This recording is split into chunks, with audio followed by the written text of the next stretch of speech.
stay here in town? I'm gonna go up there. Okay, because. I'm just nice and, I know I look nice and settled, but I'll get up. You want to move all that stuff, you can take stuff with you? I'm only gonna take this up with me. And you This at least I can access when they ask me to talk.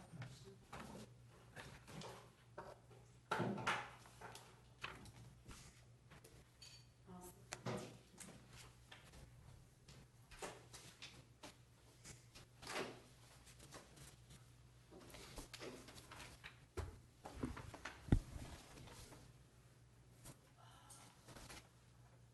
We're here for all this. Sort of like a flashback for us, huh? Exactly. Our life was flashing before our eyes, at least the latter part of We were it. getting somewhere, they got interrupted. Yep. With like bigger projects and things, just kind of. Just be nice to complete this one once.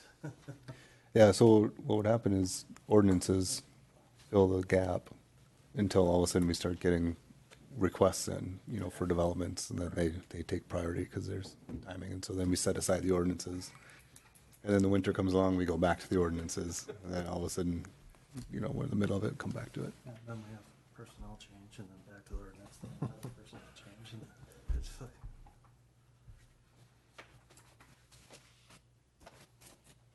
It's like full circle on the PUD thing too.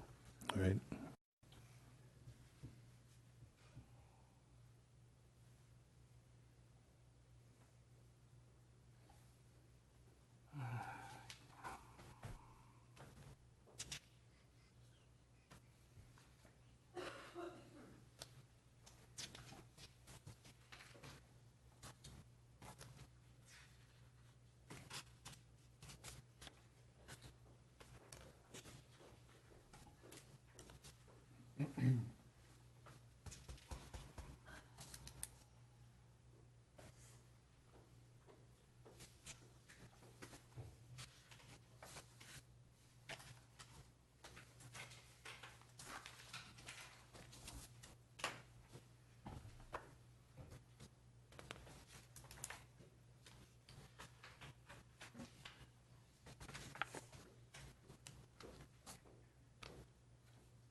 Sorry about the delay. Are we good? We're all set. Are we good with the, all right. I will go ahead and call to order the Planning Commission for June 19th, 2018. The first on our agenda is to adopt the agenda. Do we have any adjustments to make at this time? No. I'll go ahead and propose that, I make a motion that we approve the agenda as presented. Is there a second? Second. All those in favor? Aye. We will proceed accordingly. Next on the agenda is the oath of office. And I understand that Mr. Reeder will walk us through this. Chairman, we do, we need to have an oath for Scott, Bob, and Jeff. You can stand up and repeat after me. I state your full name.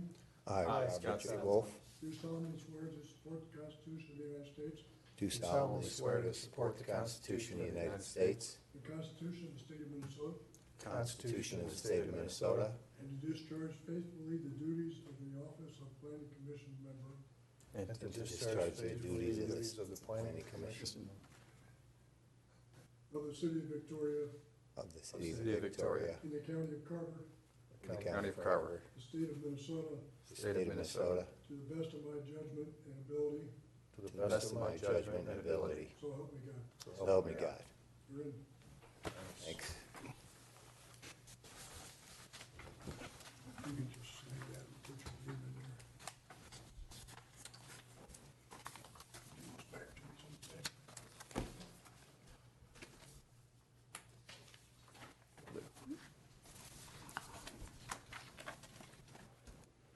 Thank you, Doug, and thank you all. Welcome. Anything else on that item, or should we go ahead and move forward? We'll have to get Mary Jo at your next meeting. Sounds good. With that, we'll move on to the next item, which is the approval of the minutes. These are from the May 15th, 2018 Planning Commission meeting. Did anybody have any adjustments to discuss? None? Hearing none, I make a motion that we approve the minutes as presented. Is there a second? Second. All those in favor? Aye. Thank you. Next on the agenda tonight is the shoreline ordinance update. Nope, go for it. Oh, okay.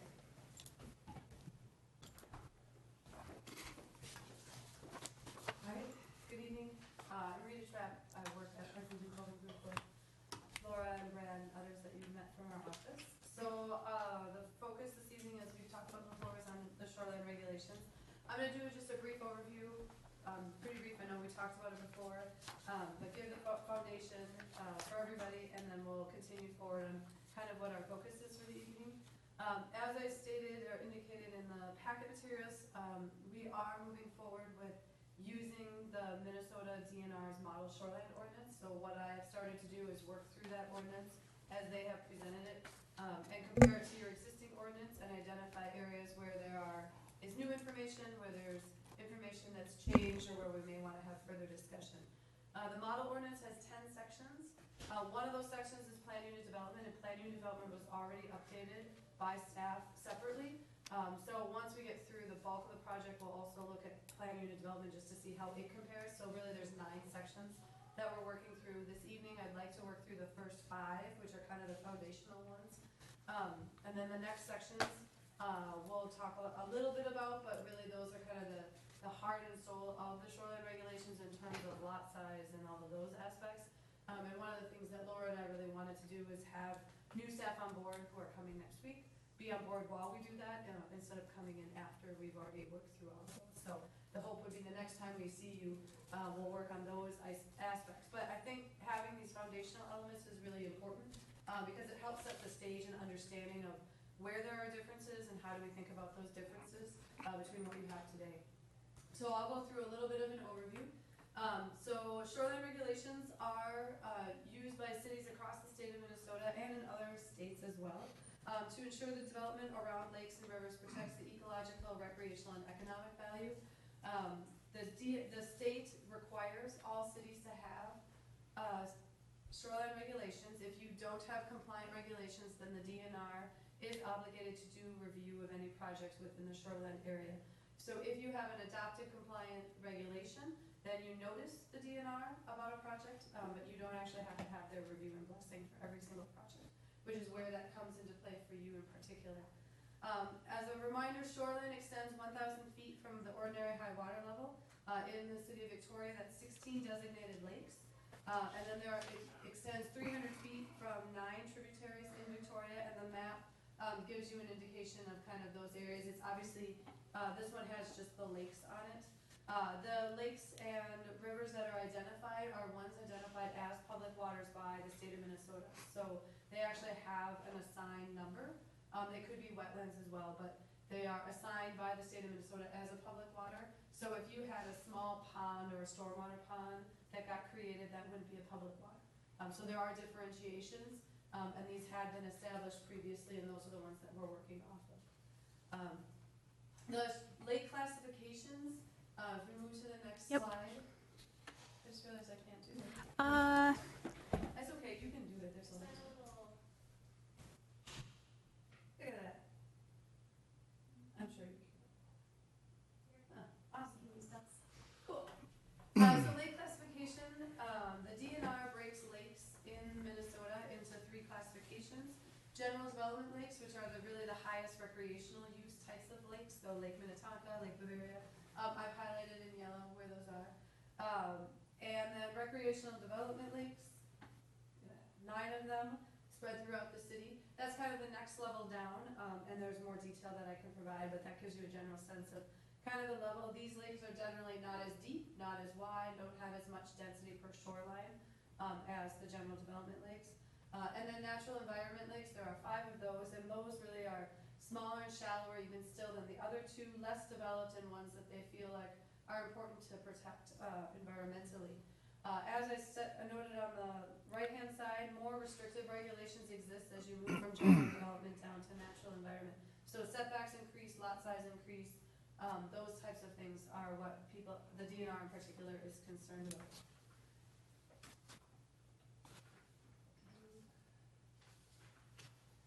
I know that, previously there was a request for some additional information, and staff, Laura, has looked back, into the files and gathered some information to kind of provide us some context.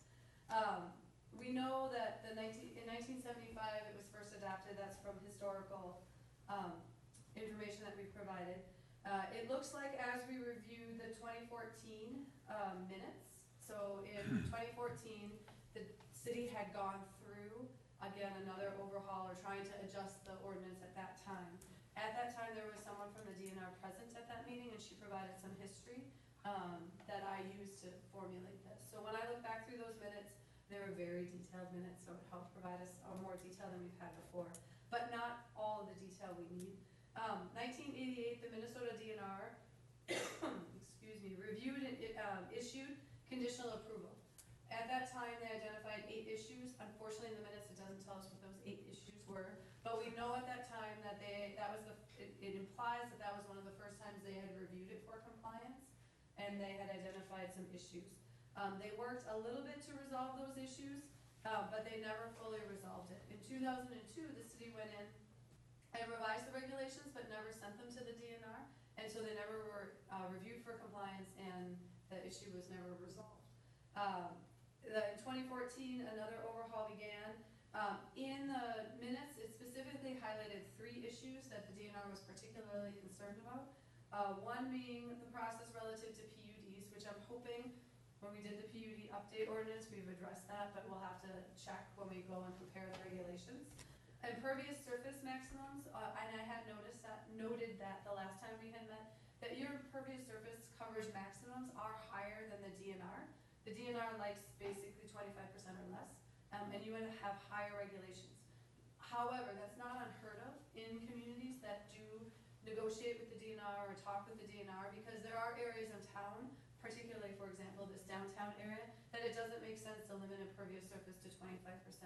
And usually what you're able to do is recognize an existing condition like this downtown area and its continuation, and offset it by talking about all the other ways in the community that we are better protecting. And so we will have to talk with the DNR about that, but that's hopefully something we can work through, because there are precedents in other communities where they have higher impervious surface maximums than the DNR would like. So one of the differences in those is they have adopted regulations where there was some issues, but I know there are examples in other communities where we were able to negotiate out and get some higher ones, just so that it's better reflective of the existing conditions. And then the last issue that they identified were multifamily standards. So the DNR model shoreline regulations do not even contemplate multifamily development. And so it's very difficult for communities, because that's not something that's really recognized in their ordinance, but that's not a reality for cities that are on lake. And so we will have to work through with them how to have multifamily standards that can work. That is the case. I work in 2 other communities that also are lakeshore communities with a ton of lakes. Same exact issues occur where it's not realistic that we don't have multifamily development, and so we'll have to work through those issues with the DNR. There may be other issues. Those are the 3 that at the time in 2014 that the DNR mentioned. So those are the ones that I know will be coming up against. One other thing, just so you are aware, oftentimes we are able to demonstrate where we are above standard in a way that allows us to have less restrictive standards. So we may have to do some additional work with GIS to demonstrate how our regulations in these areas are above, which allows them to give us the relief on the other areas. And we have done that in other communities as a means of getting the things that are important to you, that are where the differentiation is. We won't know that until we do a complete update of the code and then send that on to them, but just to give you a highlight. So kind of the development process, just to remind you, we're working through with you to prepare the draft ordinance. That's what we're working on today and at our next meeting. The image on the left just shows you the 10 categories, just in brief, from the model shoreline ordinance. And we'll work through the first 5 today, 6 through 9 hopefully next time, and then 10 is plan unit development. So that'll be more dissimilar to what we're doing today in terms of I would only go through and identify in your existing one, since it was updated, what's different or what we may need to talk about, rather than starting with their model ordinance. And in all these other cases, I'm starting with their model ordinance and bringing in your information. So as I stated in the memo, the way that I did that, work through the model ordinance, is to underline information that is new. So things that, wording that was not in your existing ordinance as best I could. There's some places where it starts and then it adds new language. I used underline, like a dotted underline to help both you and I identify where there's excerpts from existing code that we might actually want to keep. Because you can be more restrictive. You don't have to follow the DNR model ordinance exactly. You don't have to follow the wording exactly. So there still should be your ordinance. And so I want to kind of balance taking what they have and making sure it still works for the community. And then I put in parentheses commentary that I have, and Laura may have additional commentary as we work through to discuss, do we really want to have it? Is it worth having it here? We don't have to make the model or your ordinance as long as their ordinance. One thing about the model ordinance is it's created for every community across the state. So that includes small towns, townships, counties. So that's where we need to keep that in mind as we look through it, is we may decide some of this is not necessary. And we will, before we adopt anything, I think we should have the city attorney go through and make sure there's nothing else that Laura and I don't know that is in conflict with some other section of the code. So that'll be part of our process. What I'd like to focus on this evening is areas that you have concern, if you disagree with what we've talked about or have questions. And I was hoping to just kind of walk through each of the sections and kind of get into discussion as we need to. So, any questions to this point? Any questions from the audience? Two? If you don't mind. You're doing good. Thank you. Is there any possibility of getting a copy of what you're presenting in terms of the markup? Yes, it'll actually be on the screen in just a second, so you won't miss out. Yep, and we can, okay, thank you, Doug.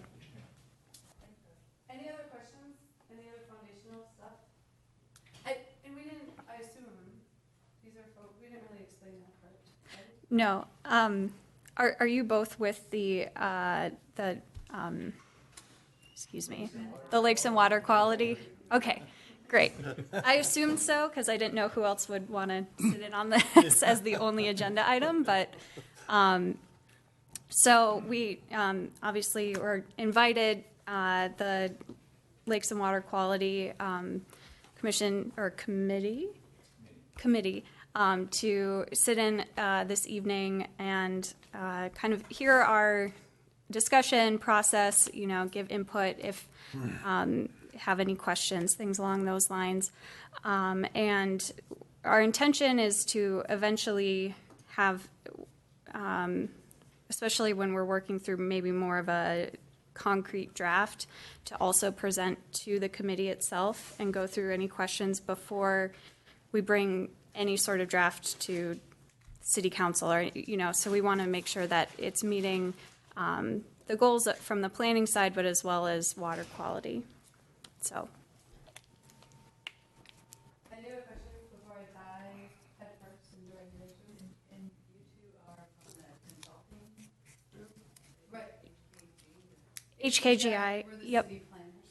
Yes, so I'm providing interim planning services for the city while we're getting more planners on board. And Rita is helping specifically in our office because she has experience with ordinance writing for shoreland ordinances. So, yes, yep. Mm-hmm. All right. Can you switch over? Yes. Any questions? No? We're good? You're excited? All right. Division 1's pretty short. It's the statutory authorization and policy.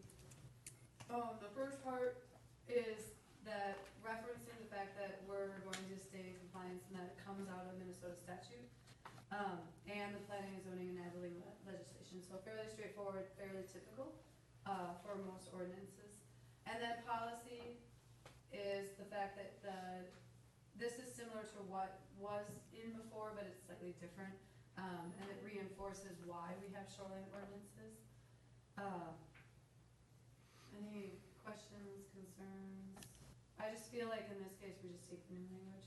I should maybe state, the last time the ordinance was developed, based on what I see, it was based on some type of historic shoreline ordinance model that existed, because yours is slightly different, but many of the sections are similar to what I see in other communities, so that's one of the reasons why it feels like sometimes we can just jump to what the new language is. I think we were provided that information many years ago. Our first go around at this, it was the DNR template, basically. Yeah, there was a template. Yep. There's been a couple of templates, because this ordinance was from 75, so and some of the language is the same, but then there was an 88-ish, and yes, Yep. there's been templates. So in this case, it seemed like the language was appropriate. It wasn't committing you to doing anything that we're not in agreement with. That we want to conserve the quality of surface waters, conserve the economic and natural environmental value of shoreline, and provide for the wise use of waters. So, all right. So general provisions and definitions. This section is new, as you can see, a lot of underlining. The first section is jurisdiction, just the fact that it applies to the shorelines of public water bodies. Previously, just for comparative purposes, in the code, it actually defined the 1,000 feet, 300 foot in this section. The new code actually reverts that to the definition. So when you look up what shoreline is, that's where it defines 1,000 feet and 300 feet. So I kept the current language instead.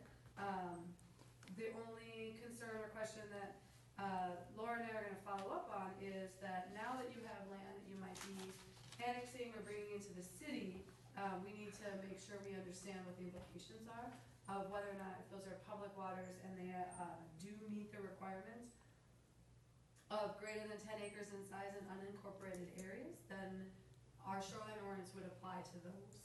That's that second point under jurisdictions, that we apply to the shorelands within your body and the shorelands of public water bodies greater than 10 acres in unincorporated areas in which the city has extended the application of its zoning regulations.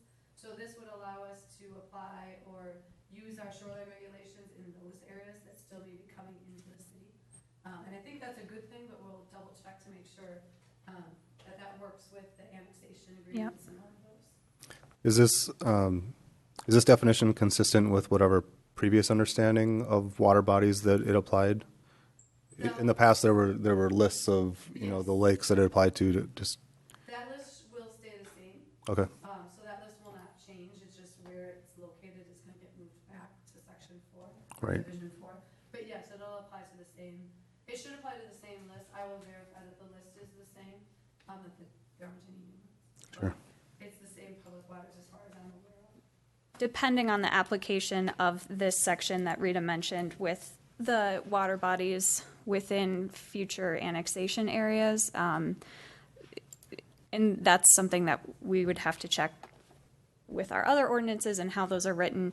It's possible that water bodies such as Marsh Lake and a few others would actually be added to that list and Okay. specified within the list prior to annexation.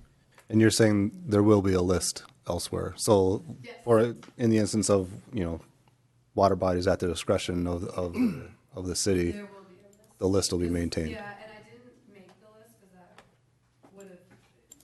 I didn't put the list in, but there is a section where a table will be inserted that has the list, and I'd like to use actually the table that you have existing. It has more information than the DNR suggests.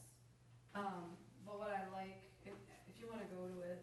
Yep, so the list is currently in Actually, I 109. want the one on 228, Ooh, okay, the table. I think that table does a better job. this one. Yeah. Mhm. So what I like about the table is this table has the classification, the DNR ID number, and then it has the ordinary high water level and the year of source. And I think that gives you a better foundation for how these things came to be.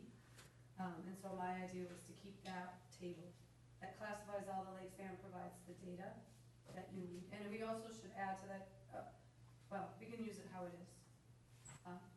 I was thinking of adding the RD and D, but it's there, just in a different way. So in the opening sentence of that paragraph for jurisdiction, and it refers us to section 4.1, And that's where that table was. that's, okay, Yep. thank you. The rest of that language seems like generic stuff that it should say City of Victoria instead of municipalities, right?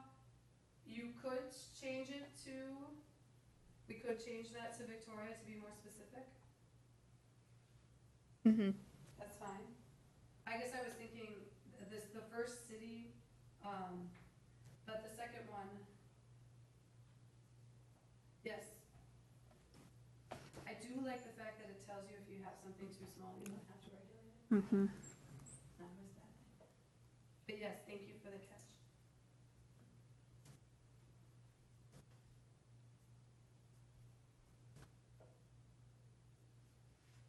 All right, enforcement.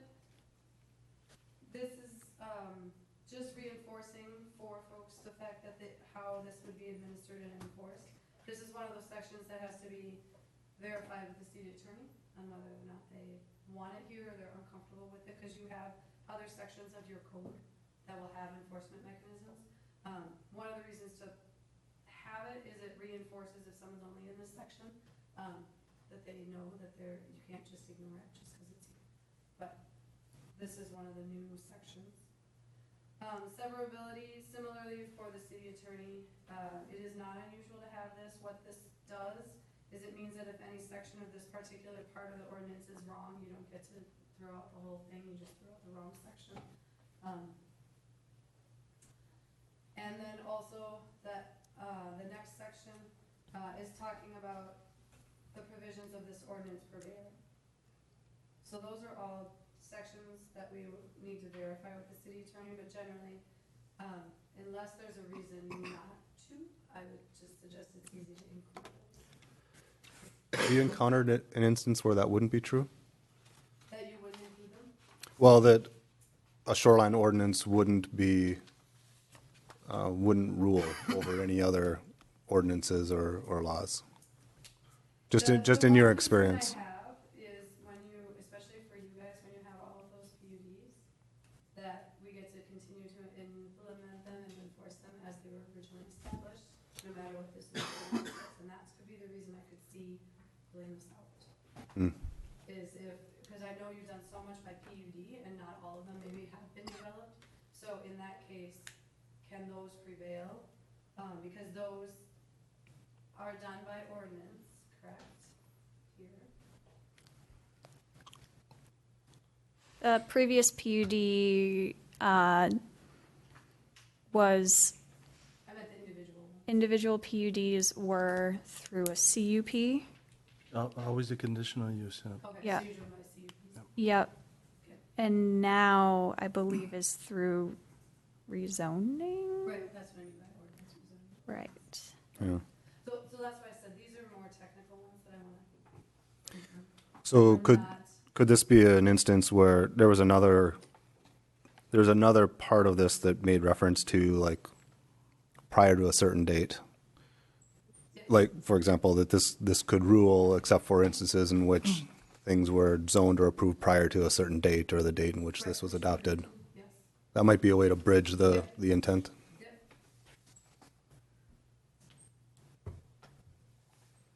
All right, now, definitions. This is where it gets fun. I'm not sure, can't put this up fast, but if you have an opinion, let me know. There are some places I wanted to highlight. So a couple of things that I found in definitions. One is that you have definitions in your overarching zoning code that in my mind, I don't want to have conflicting definitions here. So when the DNR created their model ordinance, they created it kind of in a vacuum and tried to make sure they had everything defined that they might want to have defined. But that means since you already have a zoning ordinance that has a lot of these definitions, I think generally we need to not move forward with what the new definition would be. But sometimes maybe the wording is better, so we could certainly look at changing it as long as we don't think there are bigger, bigger implications to doing that. So, for example, when we looked at accessory structure or facility, the section that is part of your accessory structure or facility is not currently defined in the overall, but you do have a different part of your code, meaning in the existing shoreline regulations, where it talks about an accessory structure or facility, which because of the nature of its use can be reasonably located at greater than normal structure setbacks.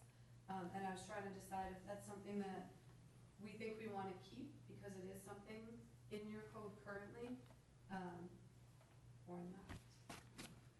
We also could not, it's not currently defined, so we may have a benefit in keeping that. I'm gonna pull up that section just a second. So- Of your current one. I have a few comments on that when we get to when you're ready for them. Can I ask a overarching philosophy question first? And Rita, I'm curious on your thoughts about this, but I remember in the past when we've gone through, it was probably this section and some other sections dealing with definitions.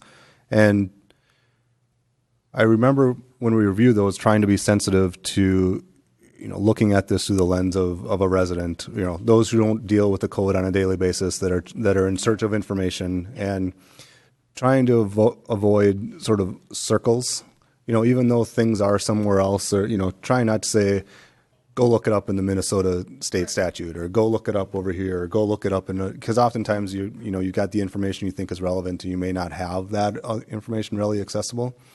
Or in the instances where, we're debating, well, it's defined somewhere else, so let's not define it here.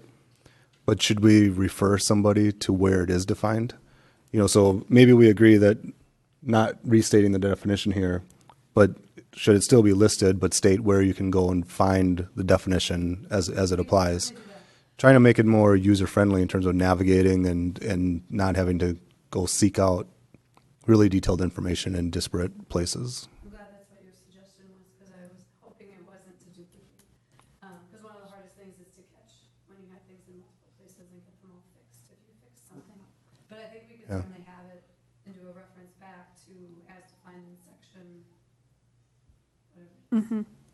Yeah, but I totally agree with avoiding duplication, but then I think it puts the pressure on us to be more thoughtful about then give the link to the information, because if we don't list it, then there's sort of ambiguity around it, and you wouldn't know where to go look for it or what section it's defined, and may not have the intuition that where to even start.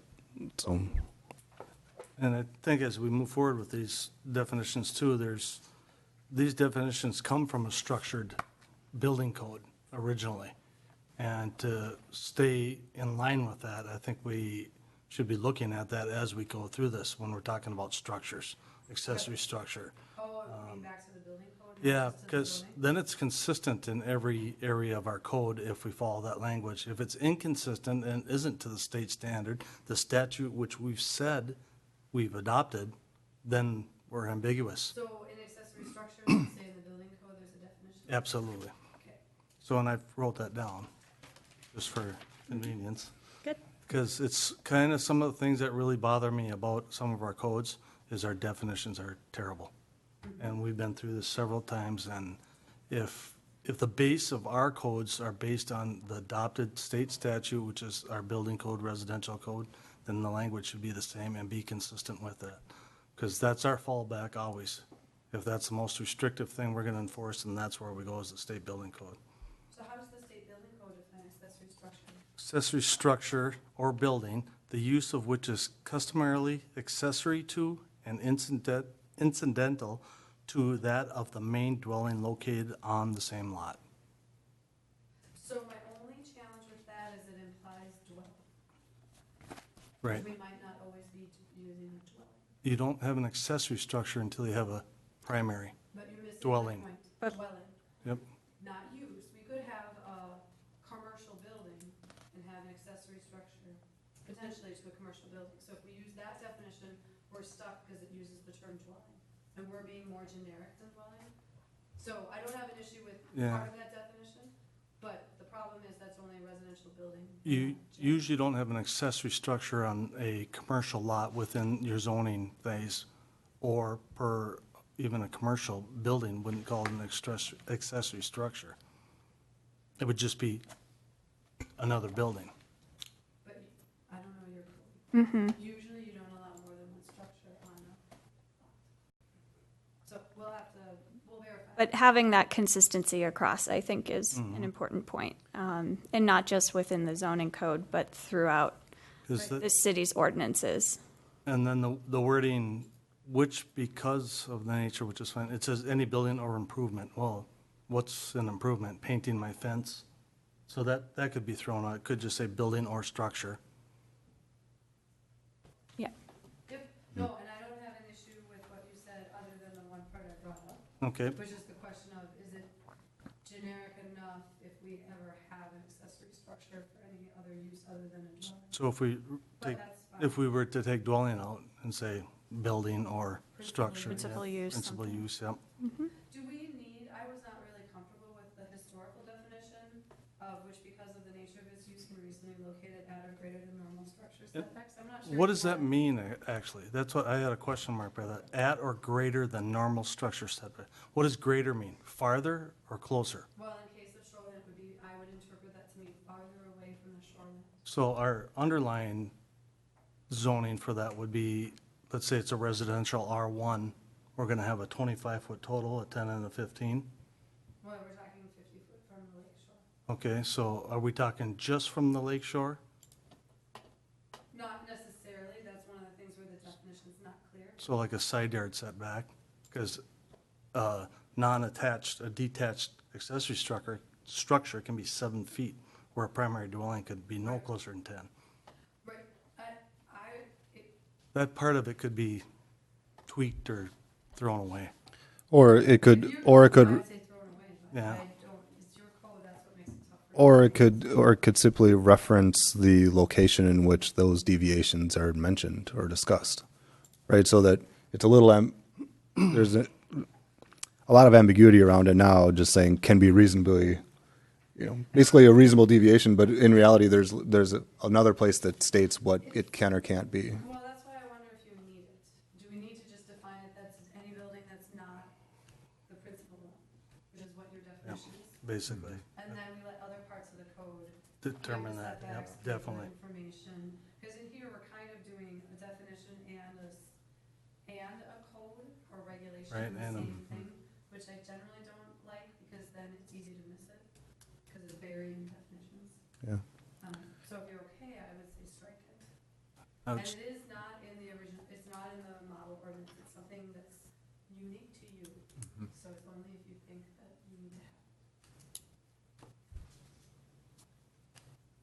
Yeah, I think that's fine. I'll just build on to Todd's earlier point that, I think you make a good suggestion about being clear and consistent among codes, but we may find it better, rather than debating them, to either slightly adjust the terminology, right? Like, let's use this example, even though we're moving past it, that if there's if we don't agree with the definition of accessory structure as is defined in the general code as it applies to our situation, well, then maybe we shouldn't be using the term accessory structure. Is there a slightly different term that, differentiates from that other definition? That's one solution.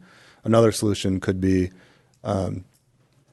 simply be upfront and state when our definition is our definition, right? Like, there could be a general definition, but for the purposes of the city of Victoria, we also state that here's another part, or how we interpret this. As long as you're clear about when you're defining it in a slightly different way for your own purposes. If that was legally feasible, that would be something I'd ask the attorney. Can Yeah. we supersede the state statute we've adopted to build this community on with language of a definition? I don't know if that holds up in court or anything. Yeah. I've seen it come forward before and bite communities where I work now, with their definition not being clarified enough and in line with the state statute, where it worked in the disfavor of the city. Okay, So- so I think those are just things we'll keep in mind. Okay. I think, definitions are a tough one, and that's one of the reasons that we're gonna go Did you have a comment to add? Comment. I have seen cases where a definition was stated to be only for application within this particular section of the ordinance. That may be another escape for it, so that even if it's in conflict or different from your general definition, you can have one that only applies within this section or this code. This one will be the introductory language. Thank you for bringing that up. It talks about the fact that it's for this section. Yeah, and maybe the broad concept is that we're just clear, right? When we're doing any one of those 3 or 4 approaches, that we're not sort of, And, assuming that others will make the connection or understand the nuance, but just state when that's true. Animal feedlot, this one is not currently defined. Once we get to that section, we can decide if we need it or not. If you're not going to have any, you probably don't need to address it if that's not a use that's allowed. So otherwise, defining by Minnesota rules, which is probably in that case a good idea, to go back to the state rules for it. But is there instances where that either exists or will as more land is annexed? My sense is no, but that's, I would have to double check. I can't verify that right now, but not to my knowledge. bluff. It was interesting to me that the language that currently exists is slightly different, in part 2. So your current code talks about the slope rises at least 25 feet, above the ordinary high water level of the water body. The new model ordinance talks about the slope rising at least 25 feet above the toe of the bluff. So most of the codes I'm used to do use the same language you have, which is the historic language, above the ordinary high water level of the water. So this above the toe of the bluff is something new. At this point, I'm not sure that unless you have knowledge and want to debate it, it may be one of those things that we circle back with the DNR and when we go through the code, ask why that changed. It could make a difference in terms of where those two things exist, because they may not always coexist in the same exact location. You may not always be at the ordinary high water level, and the bluff might not actually start there. It might start a little bit inland a little bit and then go straight up. Or So if you look to the screen now, this is the kind of general illustration that's used in a lot of codes. And you can see the toe of bluff versus the ordinary high water level. If we keep the definition as is now, the bluff impact zone would go from the ordinary high water level all the way to this 20-foot.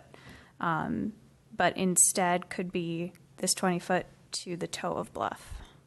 Is that how you understand it? I think it's slightly different than that, I would say, but Okay. you can see on the diagram that the toe of the bluff and the ordinary high water level don't always coincide. So that would mean that it could be to your benefit, it could not be to your benefit. I can't guarantee it's one way or the other. But isn't the ordinary high water level more defined as opposed to the toe of the bluff could be debated or unclear? Well, then, the surveyors typically do provide the toe of the bluff, and for the first time, there's a definition, 2 down, that explains what the toe of the bluff is. But I do think there's some uncomfortableness I have with changing a definition that's been historically there. So I think that would be something to have the DNR present on, if they have a reason why we would do that. Otherwise, I would keep it how you have it today. But I'm thinking in terms of like the ordinary high water level is often, It's a set line. it's clearly set, it's a boundary that's defined, whereas even though a surveyor may define the toe of a bluff, even looking at the definition, it's based on, averages and slopes and things that may change in a road over time or be, the land may be, Yeah. My gut is the new definition is more restrictive in terms of that starts your measuring point from 25 feet from wherever the toe of the bluff is, 20 feet instead of ordinary high, where they might be different. But I think this is one of those cases where, unless we have a good reason to, I don't know that you would want to we will, I have a note, that's what we're doing today, it's just going through, hearing what your thoughts are, I'll have notes. And if they have a good reason, we'll present it and we can talk about it again. Bluff impact zone, the next one is one you already had in your code, so that's just staying standard. The toe of the bluff, the top of the bluff are new definitions, they're kind of embedded a little bit, but this more gives you an actual definition of what the toe and the top is. Sorry, I'm trying to turn all my 3 codes at the same time.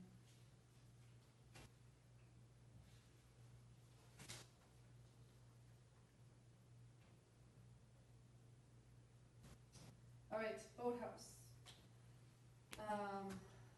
The recommended language now is a facility as defined by Minnesota statute section. You historically had means of structure designed and used solely for the storage of boats or boating equipment. So the biggest thing is, do we just go to the language? Generally, boathouses are not allowed anymore.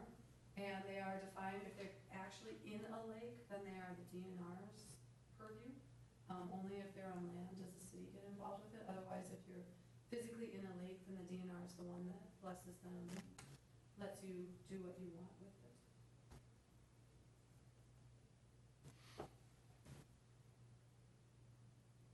Rita, is there a difference with this definition, and then the city has an ordinance regarding water-oriented accessory structures, which are a 10-foot setback from the ordinary high water mark? So you wouldn't be able to like slip a boat in the water in that, but there is a possibility that you could off-season store. Right. There's another mechanism where you have a rail system that brings a boat up to shore. Yes. Yes. Accessory structure.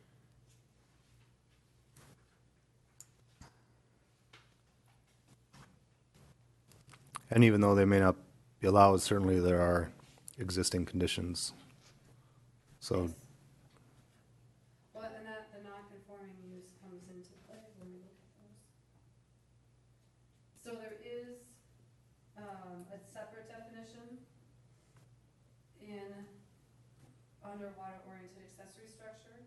And the new language recommends having boathouses and boat storage structures specifically identified as not water-oriented accessory structures, so Okay. differentiate between the two. Great, thank you.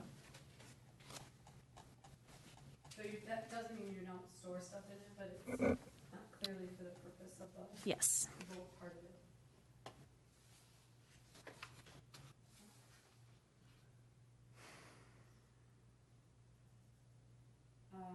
Buffer, a vegetative feature as defined by Minnesota statute, that comes into a section of the code we're not gonna get to tonight.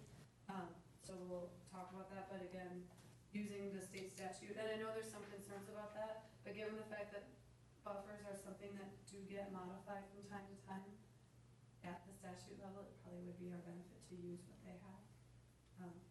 Especially as it gets into agricultural uses and buffers relative to those. That's one of the areas that there's been a lot of discussion and a lot of change in statute over even just the last few years. All right, building line, that's the same as what you had before. Controlled access lot, this is an area to discuss. And we may need to come back to this definition, but one thing I liked about going through the definition is it gave me a foundation to kind of preview things and find out whether they're things that we should talk about or not. So a controlled access lot is not something you currently have in your code. It is something that's been in the shoreline ordinances for a number of years, as other codes that I work with have that. And what a controlled access lot is, it is for allowing you to create a lot, if you did a subdivision and you wanted to create a lot that would provide non-riparian owners access to the lake, and they would have access to, depending, nowadays the DNR just wants like a, kind of like a docking, not a dock, but an area to access the lake, a way that they can see the lake shore. Your code has not provided for that historically. And so I don't know if we are going to entertain that in the future or not. If we are, as something you do want to start thinking about, then we'll bring up the code provisions the next time, and this definition needs to stay. If you want to keep your historical practice of not allowing that, then that would mean that's something we can remove. And that's not necessarily something we have to talk about today. If you want to wait and have a further discussion with everybody or at the next, but I wanted to at least preview it a little bit, because this is where you're so important, because I don't know your community and the history and why that's something. So briefly on that, we just had a development that had this exact same thing. It was on Schutz Lake on the North Shore up there. The non-riparian owners, or lot owners, came up with, instead of building riparian lot houses, they came up with a shared dock, boat entry area to be used. So this would be that language right there that we didn't have. Yes, it does exist in the, and the DNR is pretty particular about it. That's one of the areas that I just worked with them on in another community. They want to make sure that you don't store more than 6 boats total at one of those. I don't know what you did the last time. I think we had that language, Lance. You were at a couple of those meetings about that development on the north side there, how they were to use that. I think we used the DNR language on that, if I'm not mistaken. We actually negotiated with the developer to limit it to a single boat. Single boat, so it Yeah. got down to that. This- so. That one in particular was Waterford Landing, and they, I believe that was through a PUD as well. They are limited within their development agreement to 1 boat and 1 dock. And So that was more restrictive than Yeah. the DNR would. Your other ordinance prohibits the mooring of any boat that's not registered to the landowner. So they actually had to have an exception to get the 1 common boat because of that. correct, we do have a dock ordinance, or dock section partly within, there's one within the existing shoreland ordinance, and then there's also other regulations for docks within the surface water. So that's another thing that we want to make sure all comes together. Yeah. So I'm aware of at least one other instance in which a neighborhood has a shared access through association. It's actually my neighborhood, and I think it includes 20 different homes, and it's on Lake Minnetonka. Yeah, but in this instance, because it is in the city of Victoria,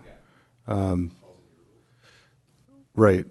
So I mean, there's a long-standing example. There's a recent example in the last year, and I suspect that as the community grows, we'll be faced with similar proposals or questions. So, I'm sorry, one thing you might consider on that one is restricting that to general development lakes. That's the existing situation and probably inappropriate. Yeah. so it sounds like to me that the definition as proposed is probably appropriate, and we want to make sure to bring that up as one of those things to talk about when we talk about the provisions. Okay.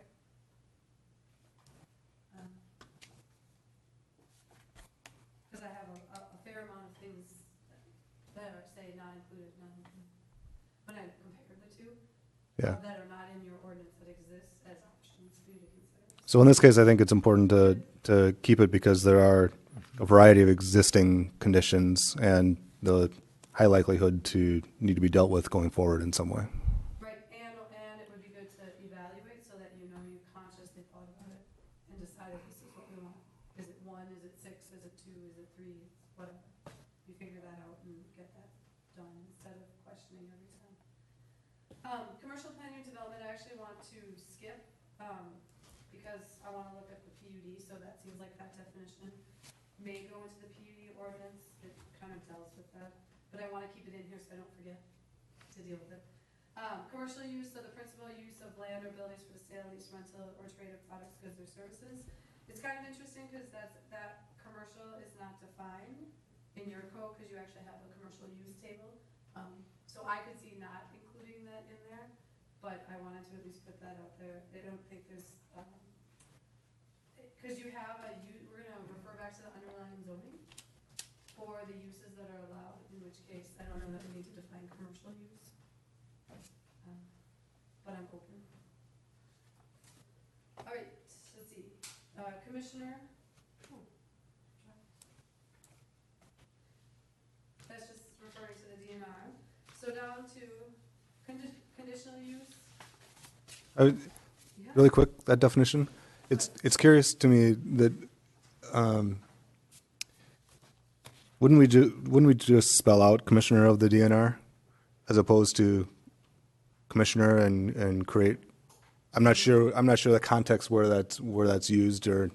It's primarily used in, there's a couple of places, one of it being the notifications section where it's mentioned a few different times. We could just spell out, it's probably not a big deal. Totally not a big deal, but just an observation. It's probably why we didn't have it before.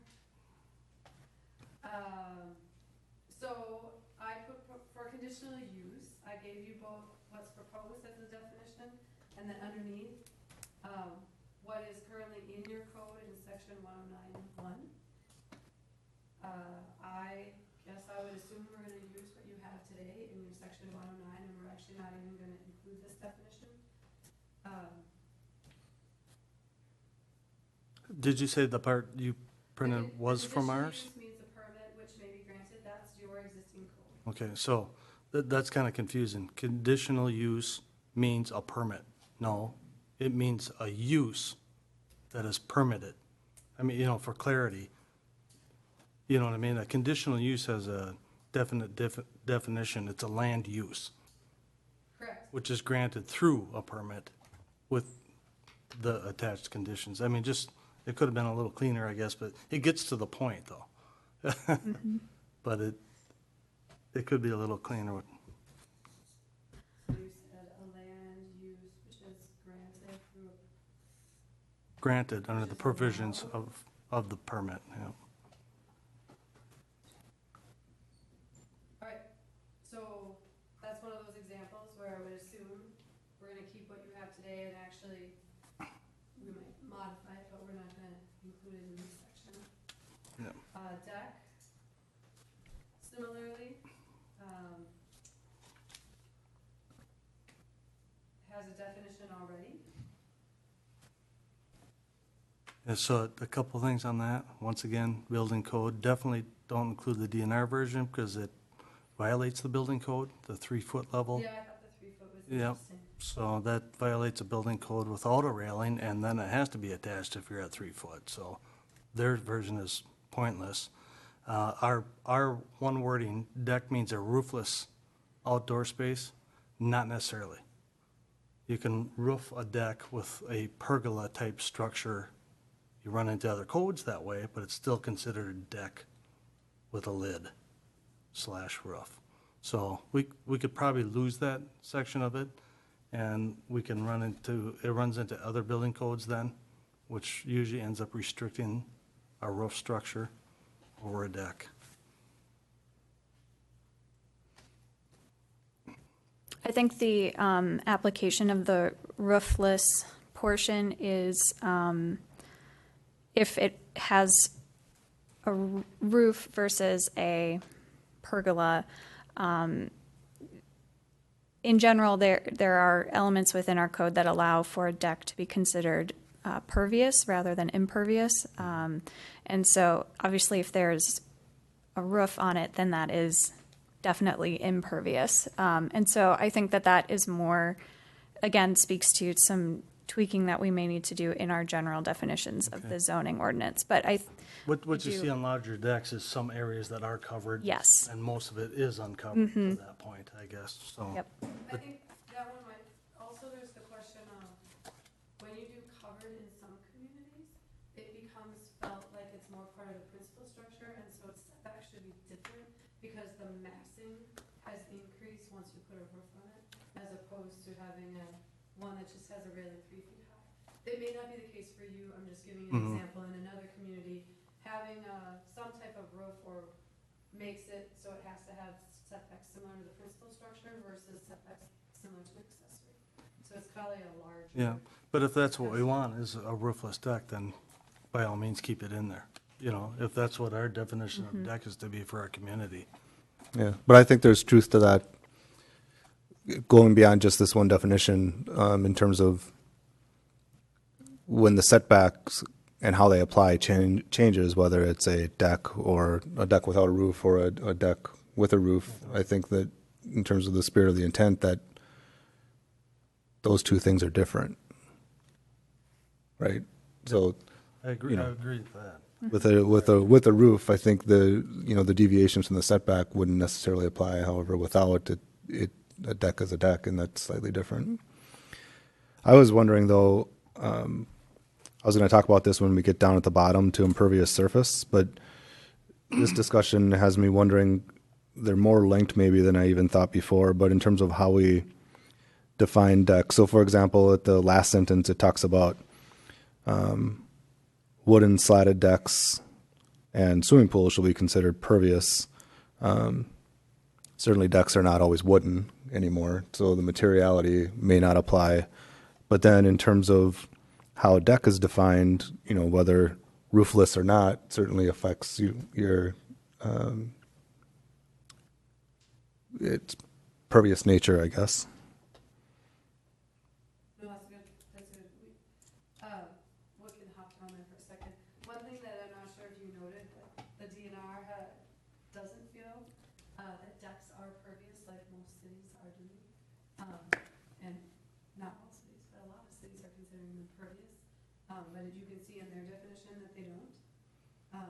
Well, it also makes me wonder if we're in the definition of impervious surface linking slatted decks as a inherent property that they have as being pervious, does the definition of deck then need to include a slatted feature or some permeability aspect of it, Right. so that by definition it A lot of them are tiled and, In other communities I've seen, they have, related to impervious surface, they have a spacing requirement. Mhm. At that point, they say quarter inch or half inch, whatever spacing, and then it's considered, and if you do less than that, then it's not. If you don't have anything underneath it, some of the fear is you do a deck and you say it's pervious, and then you put one of those concrete things underneath it, which obviously isn't. So those are those little nuances that you come by when you're actually applying things. Yeah. So those are some good points. And it may not be as much of a focus in and of itself with Yep. with regard to definition of deck, but it seems to get even more important if we zero in on how we define impervious surface as we go forward with this, like you mentioned earlier. I thought I heard you go, like you were gonna say something. That's why I turned around, nothing more than that. I was like, I heard. Okay. yeah, so just, I guess, to throw roofless, I'll just put unenclosed. It would even fit better. That's what the DNR has. That's the one word out of their thing that I could use, I guess, of their ordinance. Because then that covers walls and roof. All right, I wrote that down. Perfect. But we're gonna keep our own. Yep. Duplex, triplex, quad, those are new definitions, so the DNR has been using those terms forever. I don't have any specific issues with it. It's interesting to me that we're finally defining it. Straight out of the building code. Good. Glad. Then you can just say that. Check. It's just not a villa or a det. Dwelling site, a designated location for residential use by one or more persons using temporary or movable shelter, including camping or recreational vehicle sites. This is not something you've had before. It is something specific to the DNR code. We will get to that section next time. We'll come back to this. I think it's confusing, and I had a lot of issues when I was dealing with the DNR, because as planners, we say dwelling, and they always get it confused with dwelling site, and I keep saying, but we don't have one, just dwelling. My example is, if I have a project, and I want them to do a phased development, I'm going to have them do a site plan that shows where the dwellings might be in the future, or where those lots might be in the future, and so you might use the term a dwelling site, and so my term of dwelling site and theirs obviously has to do with camping or recreational vehicle sites, which you don't have. So I think we just get rid of it and try not to use that term later on, because they have a very specific definition to it, and I don't think it applies here as far as I'm aware. But I want to know the history of why I said that. There is a quote dwelling site in Carver Park Reserve. Okay. Yep. Right. Just doing it. Seems like we usually call it campground. I think it's interesting that they used a term that's so related to a permanent structure. Yeah. Sorry. What are we gonna do when I run out? Okay, We have bottled water if you need more. I'm so sorry, my voice is so awful. Okay, so now we're on to dwelling unit. You already have a definition. Their definition, as I said, kind of related to the first one, is really related to having a code that relates to everybody across the whole state. So they talk about, again, the timeshare, rental, motel, hotel, resorts, rooms and cabins. If you feel like that's something that we do need to contemplate, we can, otherwise I would assume we just don't even include this definition, we use what's already in your code. The only thing I'd change in our code, instead of for one family, for one or more persons. It's not necessarily going to be a family. Two roommates, yeah. Could be 2, 3 families that just, I will put that down there and then we'll talk about that, like, opens up a whole, I don't have an issue with it, but sometimes that opens up a whole box of who's involved, who's considered that.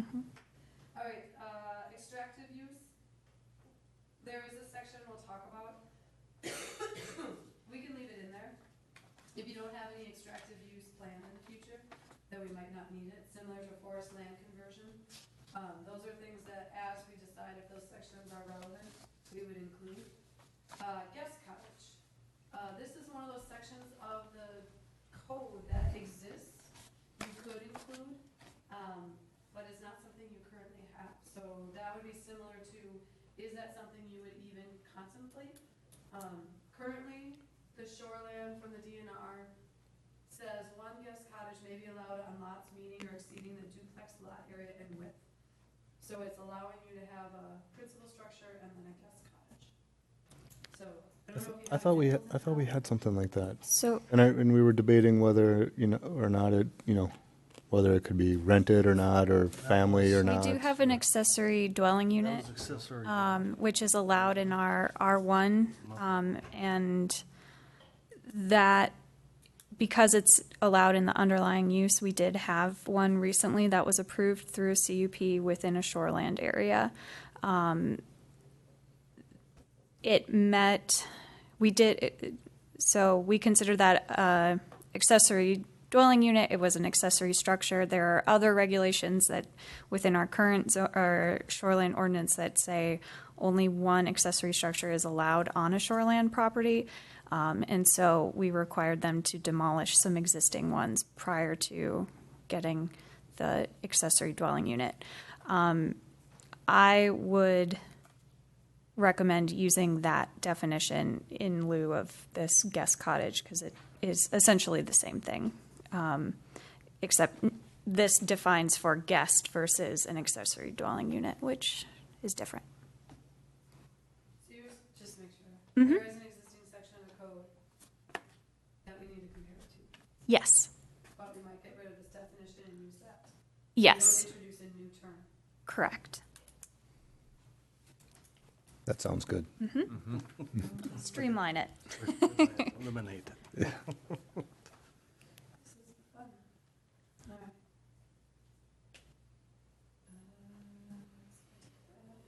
Height of building. You have a different definition.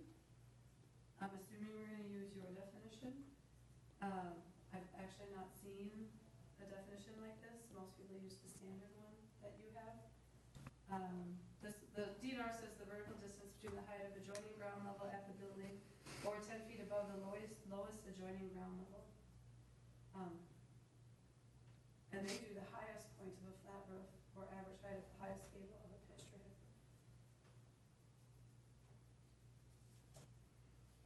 So I again, I assume we're gonna continue on with what we have.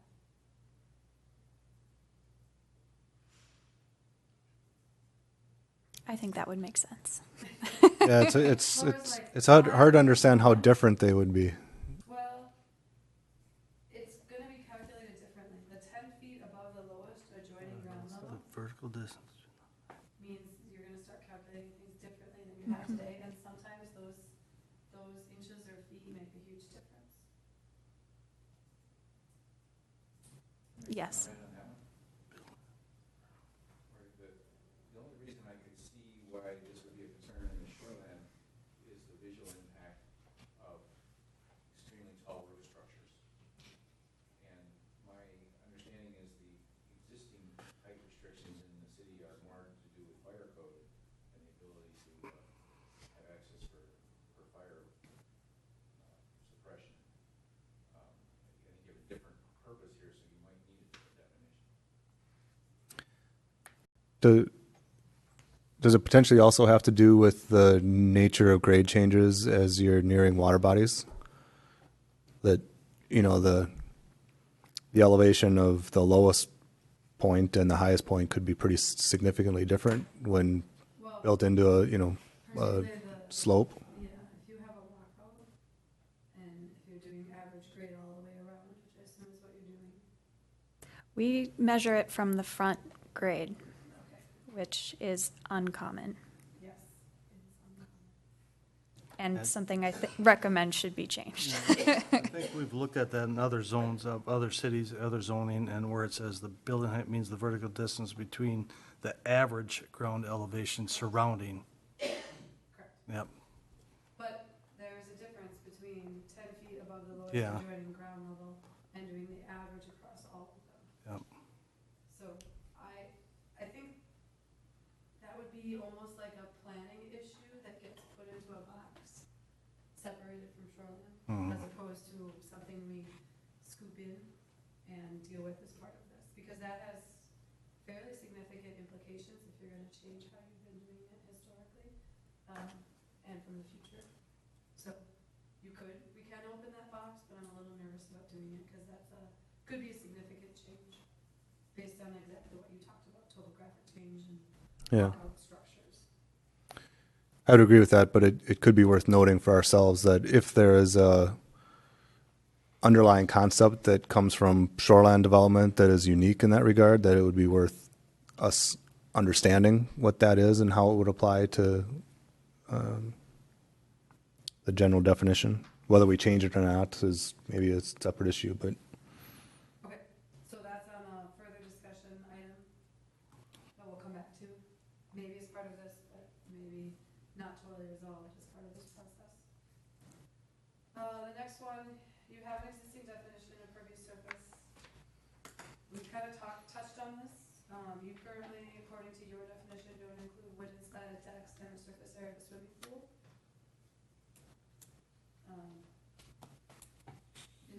Do we want to have any further discussion about that? Obviously, we talked about the wood and I circled that. Like, does the material matter? How the heck is a swimming pool not impervious? It's had different discussions upon it in other communities. Some Yeah, and count it as impervious, some count it as pervious, because they hold water. right, they hold water, the water doesn't run off and discharge in the land. Depending upon how much is in there, it obviously transpires and gets down and you have to fill it up. I don't have a right or a wrong, I'm just saying, communities are different. Some communities do it, some don't. I don't know how you landed on pervious versus impervious. And that certainly could be an item for further discussion if you felt it should be revisited. This section has, I think, a lot to talk about, but like, for example, the slatted deck aspect, how big are the slats, what really qualifies as pervious versus non. Other things like, I don't know if it's fair to generalize driveways, because certainly there's an emerging marketplace for pervious treatment of driveways, different asphalts, different types of pavers, which are designed to be pervious. And so I don't know if it's fair to generalize as much as maybe we used to. Okay, so And- when we get to that section, we're gonna need to dive into the definition as well as those topic areas come together. And just changing a word right there helps it. Impervious surfaces instead of shall include, may include.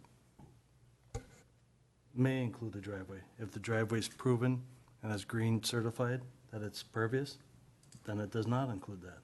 We have that in commercial parking lots now. We have infiltration systems built into asphalt.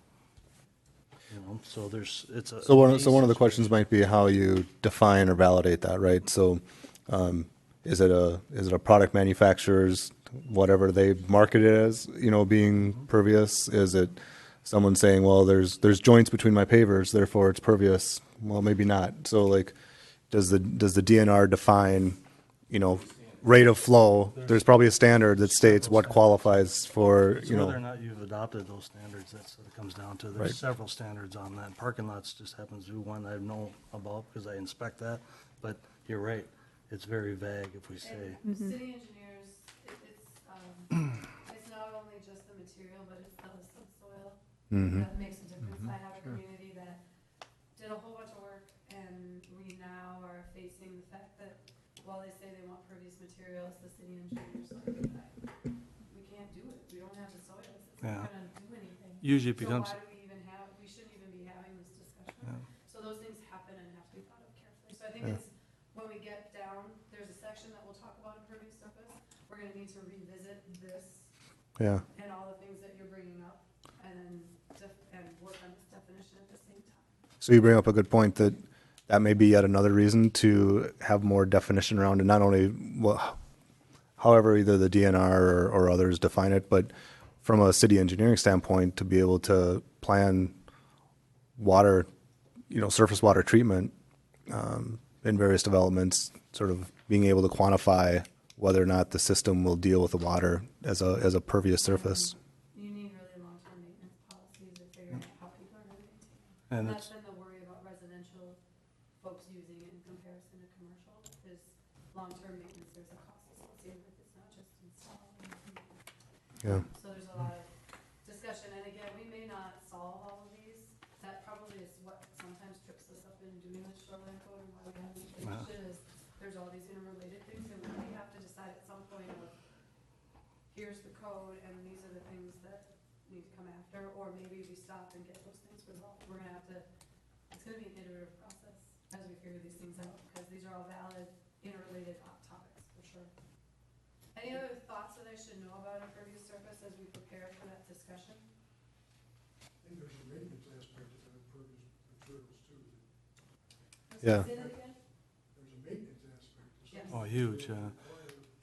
I mean, most And if you don't do it, it ain't. of those systems you see that are commercially available are tied to some type of subsurface tank or infiltration basin that's, I mean, high maintenance. And Right. property owners only fix it when it's broken, And a lot of the time, when majority you of the time. if you do a special, CUP or something like that, we can tie that, so you have something to go back to that says there's an agreement, you're supposed to do it, but it's harder with residents Yeah, exactly, yeah. to force them to do it. So I think by adding clarity, either what is allowed and what the expectations are for ongoing maintenance or serviceability or enforcement, or as a city, as a group, we may decide that that's not, even though it's possible, it may not be practical, so don't accept it Right. to avoid the situation altogether, right? I mean, that could be where we end up, but I think digging deeper is worthwhile. Additionally, one thing, some cities, especially for pervious pavers in general, apply like a 50% credit instead of a 100% pervious. You know, it's counted as 50% impervious. So that would be another item to discuss with that discussion.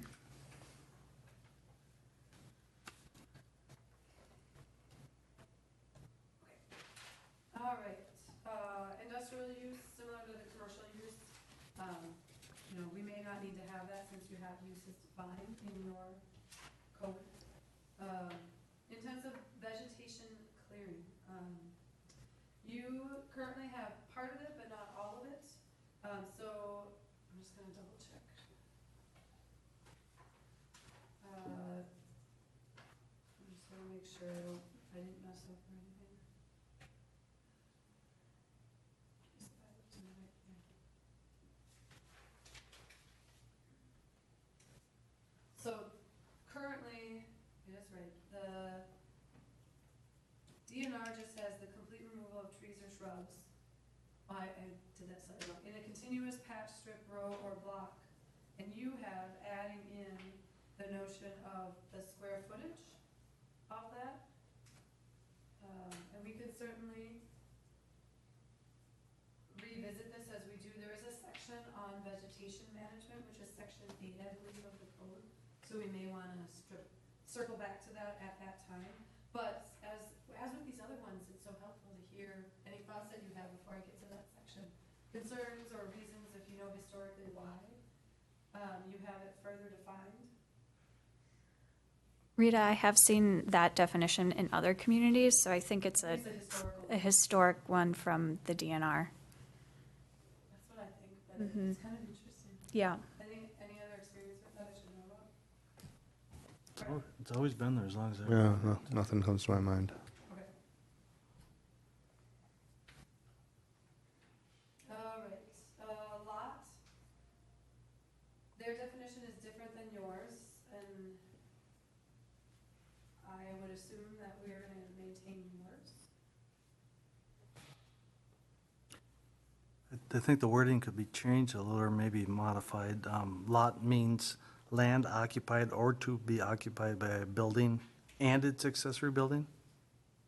That then infers that there is to be an accessory building, maybe by a building or buildings, and having its principal or primary frontage upon it's a street or officially approved place, or how about, or a legally accessible egress?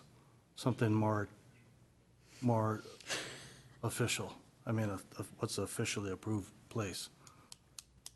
So when we have a lot, we design a lot and put a structure on it, we had to have a legal egress to it for a lot of reasons. And I think defining that, I got a 5-acre lot that's not on the street. yeah. So you Yeah, still have to this- have a legal access to it if you have a structure. The city's definition of lot existing seems to be what I would consider a definition of a buildable lot. Yeah, this, you can have a lot that has nothing on it, and never will. Then you wouldn't need an access to it either, though, legal access to it by any code. You might have an easement attached to it to get to that property, but you wouldn't have to have a frontage on a street or a legally, In order to be, I agree with you, it's about buildability. Yeah. yeah, The fact buildability. that you will actually allow it to be developed is what this definition is trying to get to. I don't know where officially approved place is. That's what I mean. I mean, It could be from the air, you know?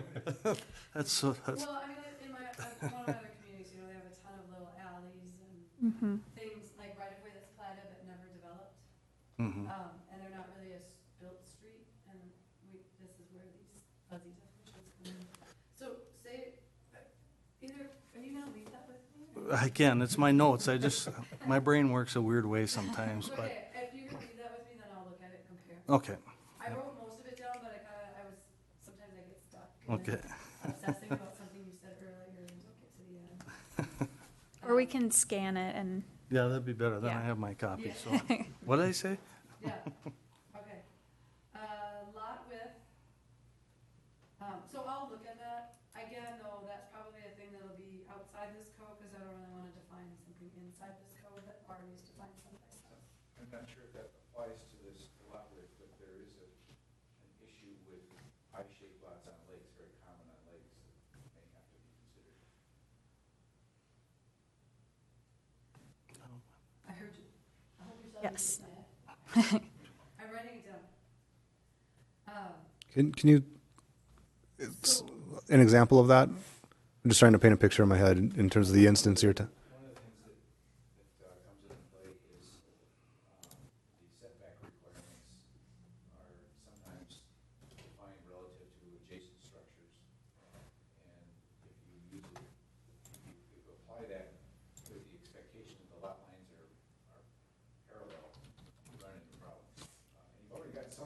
code addresses this a little bit. But I'm just saying that's gotta be considered. even in a pie-shaped lot, it refers to the building line, so that would be the closest you could get to the front of the building to the wedge of that pie, or the point of that pie. So that, now you have a parallel line, building line, and you'd have a minimum setback on each side at that point. So that's where it's defining it by saying building line. Yeah, I don't know if it needs to be in this, but, because no matter what, it's gonna be the underlying zoning that's gonna determine the side yard setbacks. That gets you far enough down the pie to the lake. I think you do have something in the existing code that allows for some variation from the standard setback rules in that instance. So you might just want to take a look and see what you can find and just make sure you're not in conflict. So Laura's bringing up an example, example of non-standard lots. I think the biggest difference, that the DNR measures it differently, but I don't think we should entertain it, because you've historically used your definition. Because they talk about doing it at the midpoint of the building line and side lot lines at the ordinary high water level. So they're looking at lot width maybe in a different direction than you are, where you're doing it from the front, they're doing it from the lakeside. I'm not saying that they were wrong. I mean, if we were starting fresh, maybe we might entertain that, but I'm not sure that, given your history and how many lots you currently have, if that's helpful. And there may be a need to be different in the shoreline than elsewhere.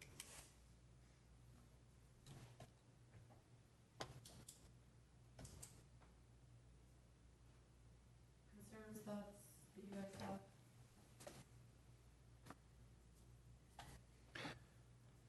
Well, I'm trying to apply the context.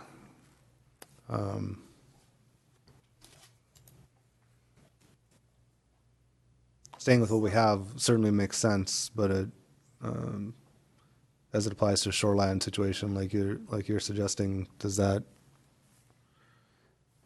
Maybe you can talk through an example. Sure. So, for example, let's see if I can actually pull up our measuring tool. No. Here we go. So for this lot, which is on, what lake is that? Zumbra, of course. So the side yard, or excuse me, the lot width would be taken at a 90-degree angle to the building line. Yep, it says So, horizontal distance between the side lot line measured at right angles to the lot depth at the established front building line. What is a building line? I don't understand. so where the, Front of the Front building, setback. farthest side, back, whatever, of the building line, that's acceptable for your setbacks. so that's the front yard setback. Okay, That's what I have always defined. okay. The first point at which you can build a structure from the front of the from the front of the lot line. And, Another unique aspect of riparian lots, they essentially have two front yards. well, the way that we define front yards, one in we there. do, our code does Another not one. define a lake yard as a front yard. We define it as a lake yard, and then the front yard is what adjoins the street. But there are cities that define the lake yard as a second front yard. Or define it as the front of the lot, which I don't recommend Yeah. at all. I won't Just because work. what happens then is you have, if you have a non-riparian lot, they all have front setbacks. The front of the lot is the street, and then when you flip to a riparian, the front of the lot becomes the back, and the rear setbacks become the street side, and it gets almost impossible for any resident to understand why my neighbor's Yeah. setback is 30 feet, but mine is only 20 feet, because his is the front and mine is, it's better to do, my recommendation is to do what you did, which is, the front of the lot is the part on the street, Yep. the other part is the lake. It's Now, that, you can do different setbacks, I have no problem doing different setbacks. Don't flip front and rear, depending upon riparian and non-riparian, and that's one of my cautions about, yes, things are different in the shoreline, and we should do differences, but as many things as we can keep similar, in terms of terminology and applicability, because otherwise it's confusing for staff to apply and confusing for the public to understand. all of a sudden a definition is no longer the same because it's riparian and non-riparian, that's not helpful, in the whole scope of application. Sounds like you're saying the rules can be different, but the definitions ought to be consistent. Right. So for example, this property, if you have, let's say, a 40-foot front yard setback, this is an approximation, obviously the lot width would be 70 feet, which is within our shoreland, an existing nonconformity.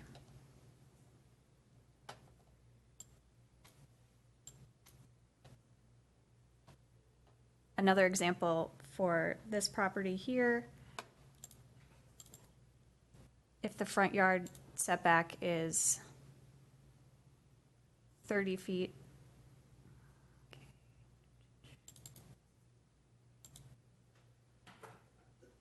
the lot width would be around 120.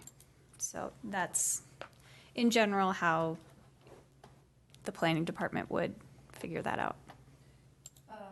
Are there concerns about retaining your own? Do you want more information to evaluate? Just retaining what you have? That seems reasonable. Okay. And maybe once we get into, you know, the application of some of these things, that'll point out some nuance. Okay. We can certainly come back. It just, if we want more examples, we can certainly create things. Okay, metallic minerals and peat, that has to do with the section that we'll get to this evening. Nonconformity, this is a definition of nonconformity. You currently don't have a definition of nonconformity, in your code, which is kind of interesting. So this is what the DNR has. We may want to, it seems like a standard definition. That probably is just a city engineer to make, our city attorney, just to make sure they don't have any concerns. Non-riparian lot, this definition doesn't exist in the DNR model ordinance, which is kind of interesting, but this is from yours. And it defines what a riparian lot and a non-riparian lot is. And I took the exact definition. So a lot which does not abut, separated by a distance of 100 feet or greater from the ordinary high water level and a specific lake, but is located within that shoreland area. So one thing I thought we could add to that, or that was referenced in the very beginning, when it lists all the lakes, it also always lists streams, rivers, tributaries. That's Right. missing from that in several places. Okay, Riparian lot, non-riparian, and also, yeah. So, I understand. Isn't it surprising that that's not defined? Is it because they use a different terminology, or? I will think about that as I move through it. My first reaction is that the cities where we define riparian and non-riparian is because we actually provide different requirements for riparian and non-riparian, and because in the DNR it's not really into that. Oh, So that when we have a non-riparian lot, we sometimes relax things a little bit for them because they're not right on the lake, and so we use that to give some relief. But I'll think about that as I continue to move forward, why they might not have used that. Just out of curiosity, by this definition, the lots in Waterford that are adjacent to the lake would be riparian lots, even though they aren't riparian lots. I mean, I think they were proposed as non-riparian lots, because they have an outlet between them and the lake, but it's not 100 foot. I don't think, maybe I'm wrong, maybe it is 100 foot. Yeah, that would be something that we would need to validate, We can because, validate that. That's a good point. yeah, that is an important point, because there's other developments in which we are, as an approach, considering that, you know, sort of yeah, that city-owned buffer along the waterfront. Yep. And this would suggest that that really wants to be 100 feet or greater yeah. in order So, for this to apply in that. especially if this is a city definition and not required by the DNR, I think that's something worth talking through, especially as we get into the kind of more zoning lot size aspects of elements. And maybe establishing, if there is that buffer, how big that buffer has to be in order for the resulting lots to be considered non-riparian. I Yeah. think that's a very good point, that 'Cause we'll you- have to cross-check them as we develop that and define what that buffer distance is. In terms of the, sort of the spirit of the intent, I would imagine that in the scenario where the city's trying to accomplish, it's a more managed situation, right? So it would make sense to me that if it's more managed, that distance could be less as opposed to, lowest common denominator, set it 100 feet because you assume that it's going to be lawn right up to the waterfront, creating that distance. The other option in another city where we have a similar situation, we defined what those areas are, that if you're between the lot and the lake, that not a distance, but an actual type of use between you and the lake, then that puts you at non-riparian or puts you at riparian. So in that situation, they have commons, which are publicly owned. And in that case, we said any of the commons, you're still riparian, but if you had, like a fire lane or an alley, then that pushed you over. And so we actually define those differences. So we may choose in the end to not have that distance measurement. And if we have a term for what that buffer becomes, maybe we use that definition, so it allows a little more flexibility on the distance. Because we've used this, that 100-foot we've used in the development that we've approved in the last couple of years, Lake Wasserman Shores. That's what, Yeah, that was another one that was coming to mind, but I wasn't sure if that achieved the 100 feet that is getting by definition. Yeah, so that Yeah. swath that area right there. parallel to Woods Drive, I'm Right. not sure that that's meeting 100-foot distance all the way along to the left. Feet over on the left. I think this is, no, on the left, there was a definitive line though, but it doesn't look like that's, Well, and should those, 100's around there. pretty darn close. yep, Because that kept them from, developing, cutting, slashing, grass, all the above. Yep. And then so the way also that did, they have preserved it with something that prevents doing anything with that land. Correct. Which is really what the intention is. So then should riparian things apply to them if they have that much of a separation between them and the lake? And they can't do lawn cutting on the lake. No. Put Right. structures in that area because they don't own it. So it seems reasonable that we have to figure out how to define that and then. That seems worth exploring because it's probably defined in a way that assumes lawn. Yeah. that becomes an outlot though for the city, then the maintenance defers back to the city too. That was part of the thought process, is that the homeowner wouldn't be responsible for that property going towards the lake. So if there was any damage or something that needed to be fixed as far as structuring the shoreline or keeping it structured. And they don't have access through that to the lake, right? No docks, Hmm. I mean, they can do informal little paths. Yep. Okay. All right, ordinary high water level, that's the same. Land use development, that needs to be, cross-checked when we do the PUD section. I didn't spend time on it, other than to note the fact that the DNR has a different definition. But I think that kind of comes when we talk about PUDs. Public waters, any water defined in statute. It is different than what you have today.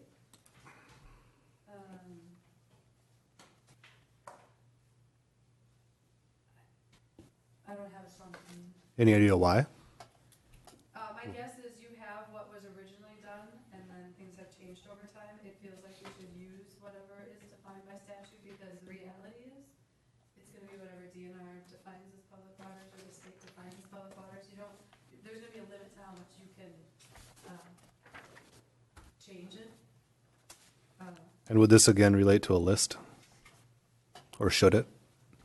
No, it was just, the public waters is a terminology, so public water is, what, you can give an example from this, it has to be a size, a big enough size to actually be considered a water of the state of Minnesota. Is the section in that public waters definition is the part that's in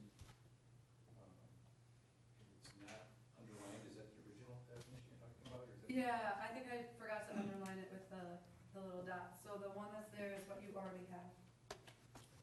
One here. So public water means a body of water capable of substantial. Which double check.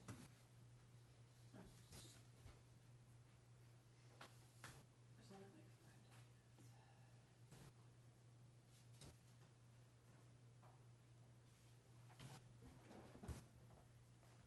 I'm guessing that this was the DNR's definition at one time, and now likely easier to reference rather in case that changes at the state level, rather than having to go back every time to our ordinance to redefine.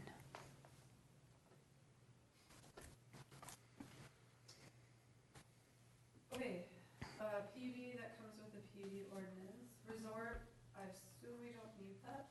We'll double check as we move through the ordinance, but unless you're going to have resorts in Victoria. They talked one time about Pearson, the east side, having a community, not a private business that would have a boat landing, and that talk had come up in a previous discussion in the comprehensive plan discussions or Okay, with some landowners, but it's to limit the number of accesses to the lake too.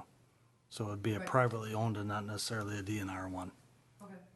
So in that case, you'd add the definition when the, I don't know what when the use was contemplated. yeah, Right. plus I don't know what the state statute reads either. I didn't look that up. Yeah, no, and that's, Yeah. riparian lot, that's similar to what we just talked about, relative to the buffer discussion and making sure that this definition and riparian work together. Semi-public use, this is one of those cases, again, similar to commercial and industrial, that we may or may not want to decide. What a semi-public is? Yeah, I don't understand that either. It's either public or private. It's what we would consider an institutional use, so Right, so church, schools, anything of that nature. We don't normally define it within that context, Right, within the that's why I feel city. like all those should go away. Yeah, yeah, that one for Because sure. you have a use table that's more specific, and this generalized may get us into trouble. So your use table would go through and specifically talk about the types of commercial uses, and sometimes you can get tripped up. But it's in there, so I wanted you to know it was there, and I think we take it out. Mhm. Setback, you have a different definition in your section. And again, similar to the other ones, unless there's a reason to contemplate doing it differently, it would seem like we retain what you have.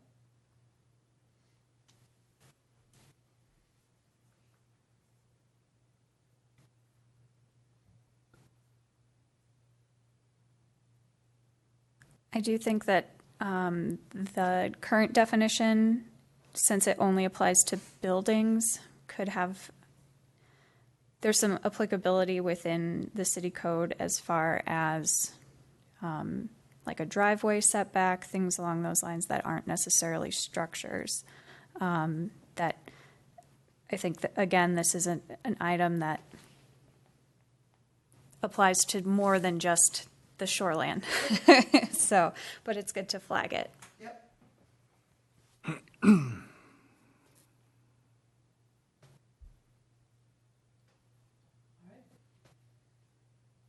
Sewage treatment system, you didn't define it currently, that's something that is referenced in your code. And this is something that over the last decade or so, people have been getting more particular about, particularly individual sewage treatment systems, so it makes sense to me that we would use the Minnesota rules as the defining what a sewage treatment system is. It doesn't apply a lot, but as you work on properties that are outside the limits of your water and sewer system, it obviously will become important.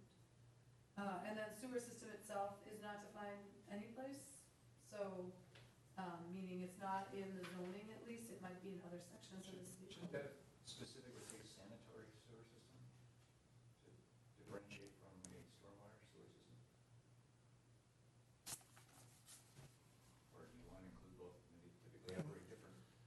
Yeah, you include both, I think, because stormwater has specific rules associated, and it is the same type of piping system. It's end use or end destination is just different. I made a note, I'm curious in when they use that in the code, because that may help us define. um, Certainly any restrictions or regulations you have for one would unlikely to apply to the other.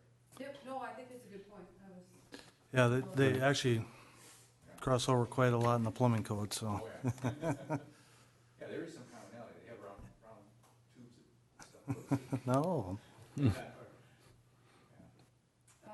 so shore impact zone is in both exactly the same, shoreline is generally the same, except for you have a little nuance in yours, that says the limits of shorelines are reduced whenever waters involved are bounded by topographic divides which extend landward from the waters for lesser distances. What this means is that when you have something that causes the stormwater not to go back to, draining back to that water body, then cities would contend that that's not in the shoreline area for that lake anymore, and that you shouldn't have to consider, that area that's on the other side where the topographic divide is putting water a different direction, you shouldn't have to have the same shoreline rules apply How do you any longer. work into that, the fact that in a lot of those cases, somebody may put in, storm sewers that defeat that? Certainly want to be careful about that. You could have a topographically separated area adjacent to a water body that in its natural condition is flowing away from the water body, but when you come into the development to treat the stormwater on the site, the typical treatment is to dump it into the nearest water body, which is easy to do by boring through those topographical boundaries.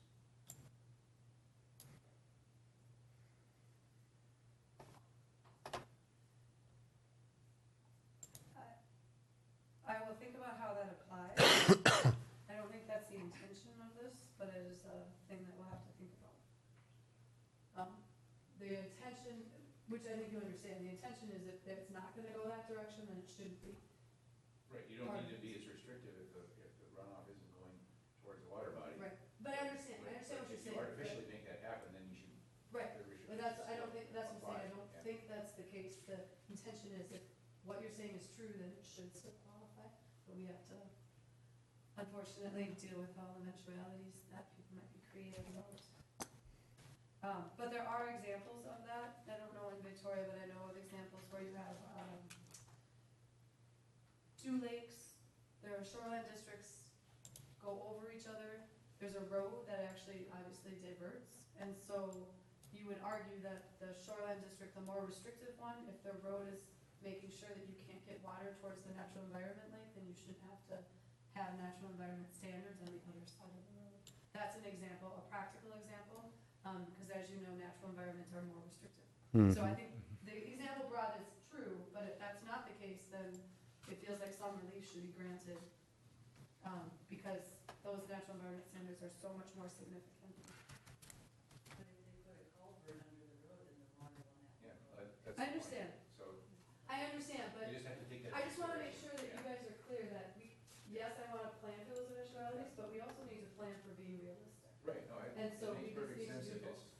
it's not going to Right, end up dumping water in that direction, then the restrictions to that protected body wouldn't apply. I agree.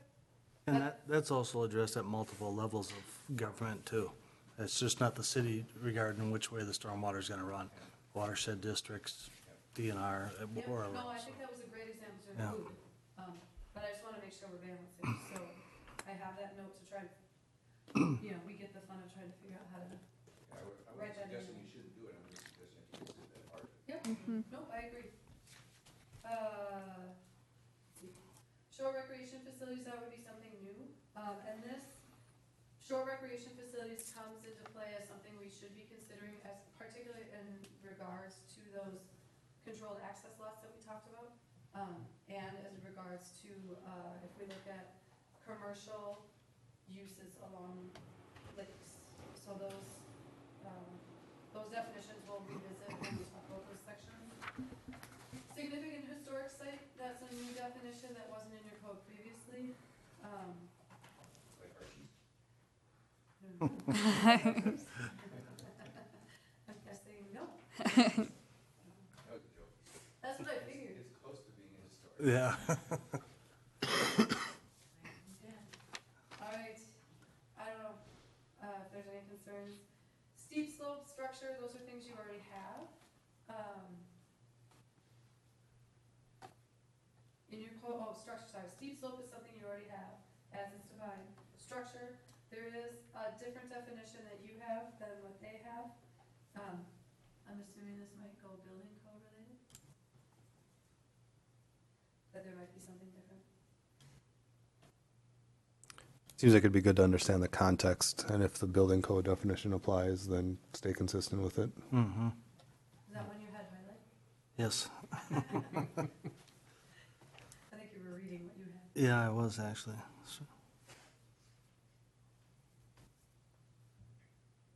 So, for the structure, more or less, which requires more or less permanent location. I don't know what that means, more or less permanent location on the ground. When the word more or less is used, it's ambiguous. And then when a structure is divided into separate parts by an unpierced wall, each part shall be deemed a separate structure. Well, that's not really true. You have a garage a lot of the time that's attached to your house and separated by a fire-rated assembly wall. And it's not pierced by any electrical, plumbing, or anything. You don't have two structures there. You still have one structure. So that last line definitely could be struck. Well, but is there an instance where you've got, like some form of row home or duplex in which you've got, like, is this trying to speak to that, where there's fire separation and they're identified as two different structures because they're built in such a way where the intent is, A good example might be a side-by-side duplex. One lot, right? That's considered one structure. yeah. Townhome, individual lot, individual structure. 6 in a row of them is 6 lots, individual structures. So those are separated. The code takes care of itself on that line. Mm-hmm. Okay. Well, if, we can circle back on building code related. Subdivision is new. Isn't it just land divided for any purpose?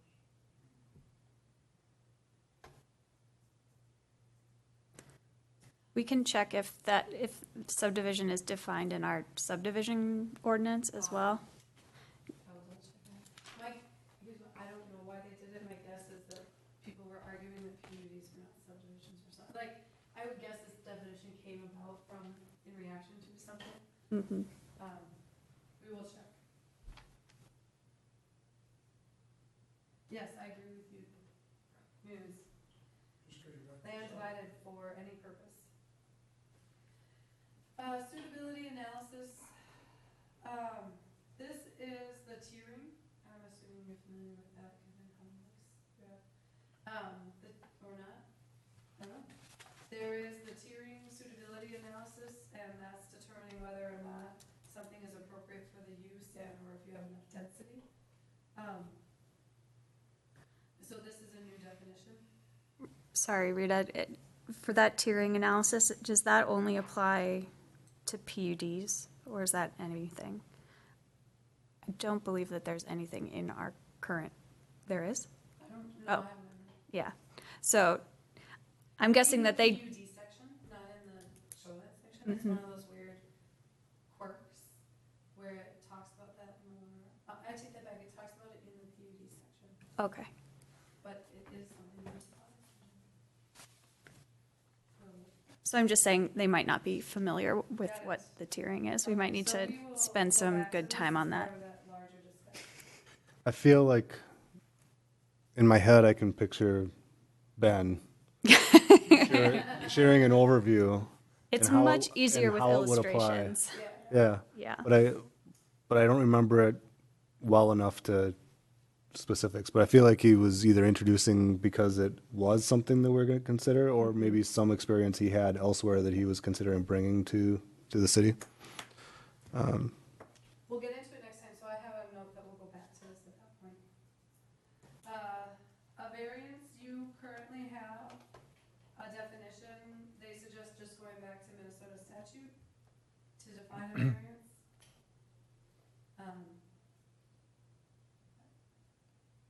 We can just ask the city attorney unless someone has a strong opinion.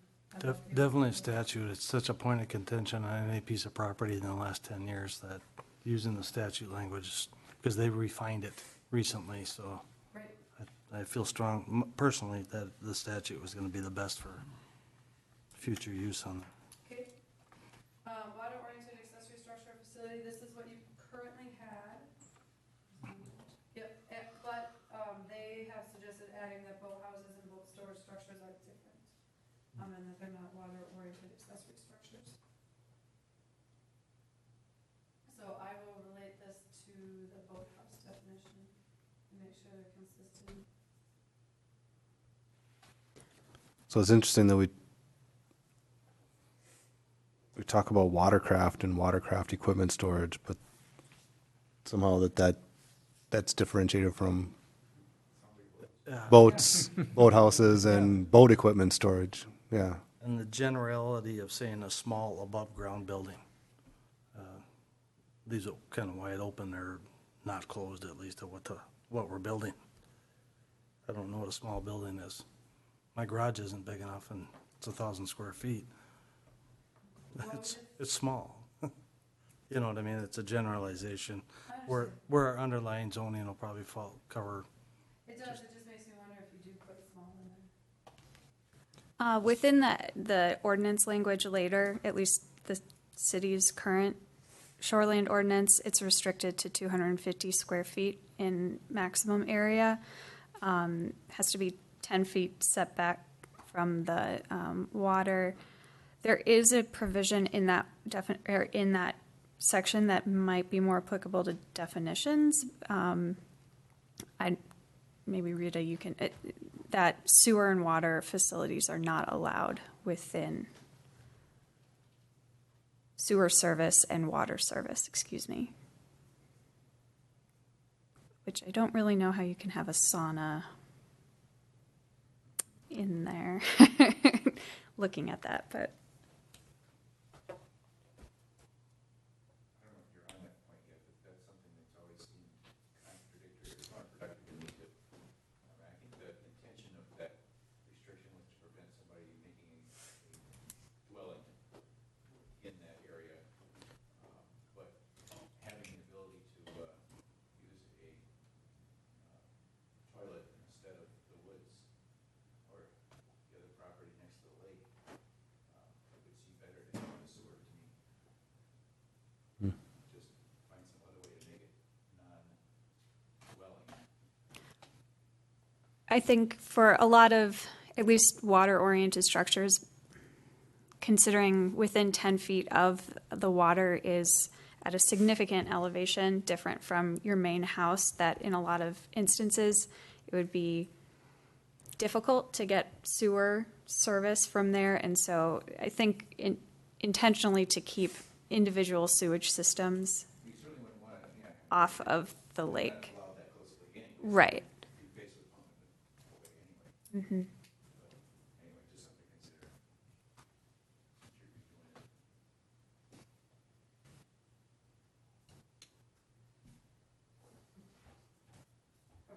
I was just cross-checking what boathouse means according to state statute. I can read it if you would like.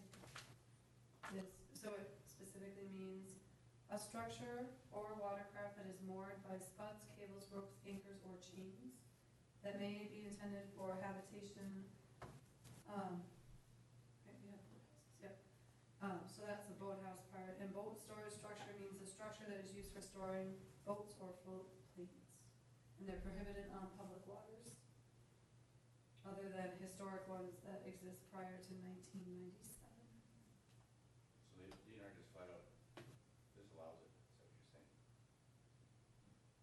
Other than, well, there's tons of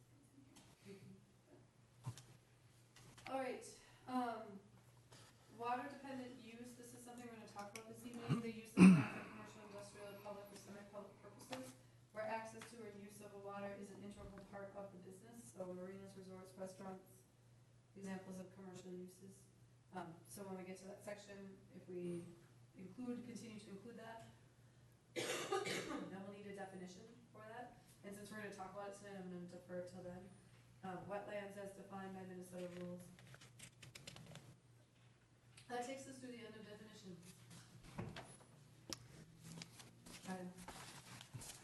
All right. Questions? 11 to 3. So one thing you'll notice is I'm fine if you want to include it, but our codes get long anyway, so I'm not sure myself that the purpose statement really adds so much that it makes sense to devote a whole section to it. I'm also cognizant of the fact that I only have X number of sections between this and the next section. I can't remember, I wrote it down, but I only have so many sections of space before we hit something, and then we have to renumber everything from that point forward, because there isn't a lot of space. So if you feel like it's really helpful, I'm happy to keep any purpose statement. I'm not sure, I think this was one, but I don't know what thoughts. Does it add a lot of value? To tell me that the purpose statement of the administrative section is to tell you that you want to administer the section? No, it's a good question. In the past, we've talked about a lot in our ordinances about the value of stating intent. I'm not saying it applies to this instance, but I'm wondering if does it need a section number to overcome your section number limitation if it's just like an introductory paragraph of what the intent is? I can look at if you've done that other places. Yeah, if this is so straightforward, then it maybe doesn't apply here, but just from an approach standpoint, something worth considering. Yes, but I'm happy to do whatever you think. I noticed that section 2 doesn't have a purpose statement, so it's kind of inconsistent. Mm-hmm. Okay. So permits, a new topic that they have in here is a certificate of compliance consistent with Minnesota rules is required. Whenever a permit or variance of any type is required for any improvement on or use of property. Which I don't think you have, right? That's my recollection of our discussion. Correct. Okay. Certificate of compliance about a sewage,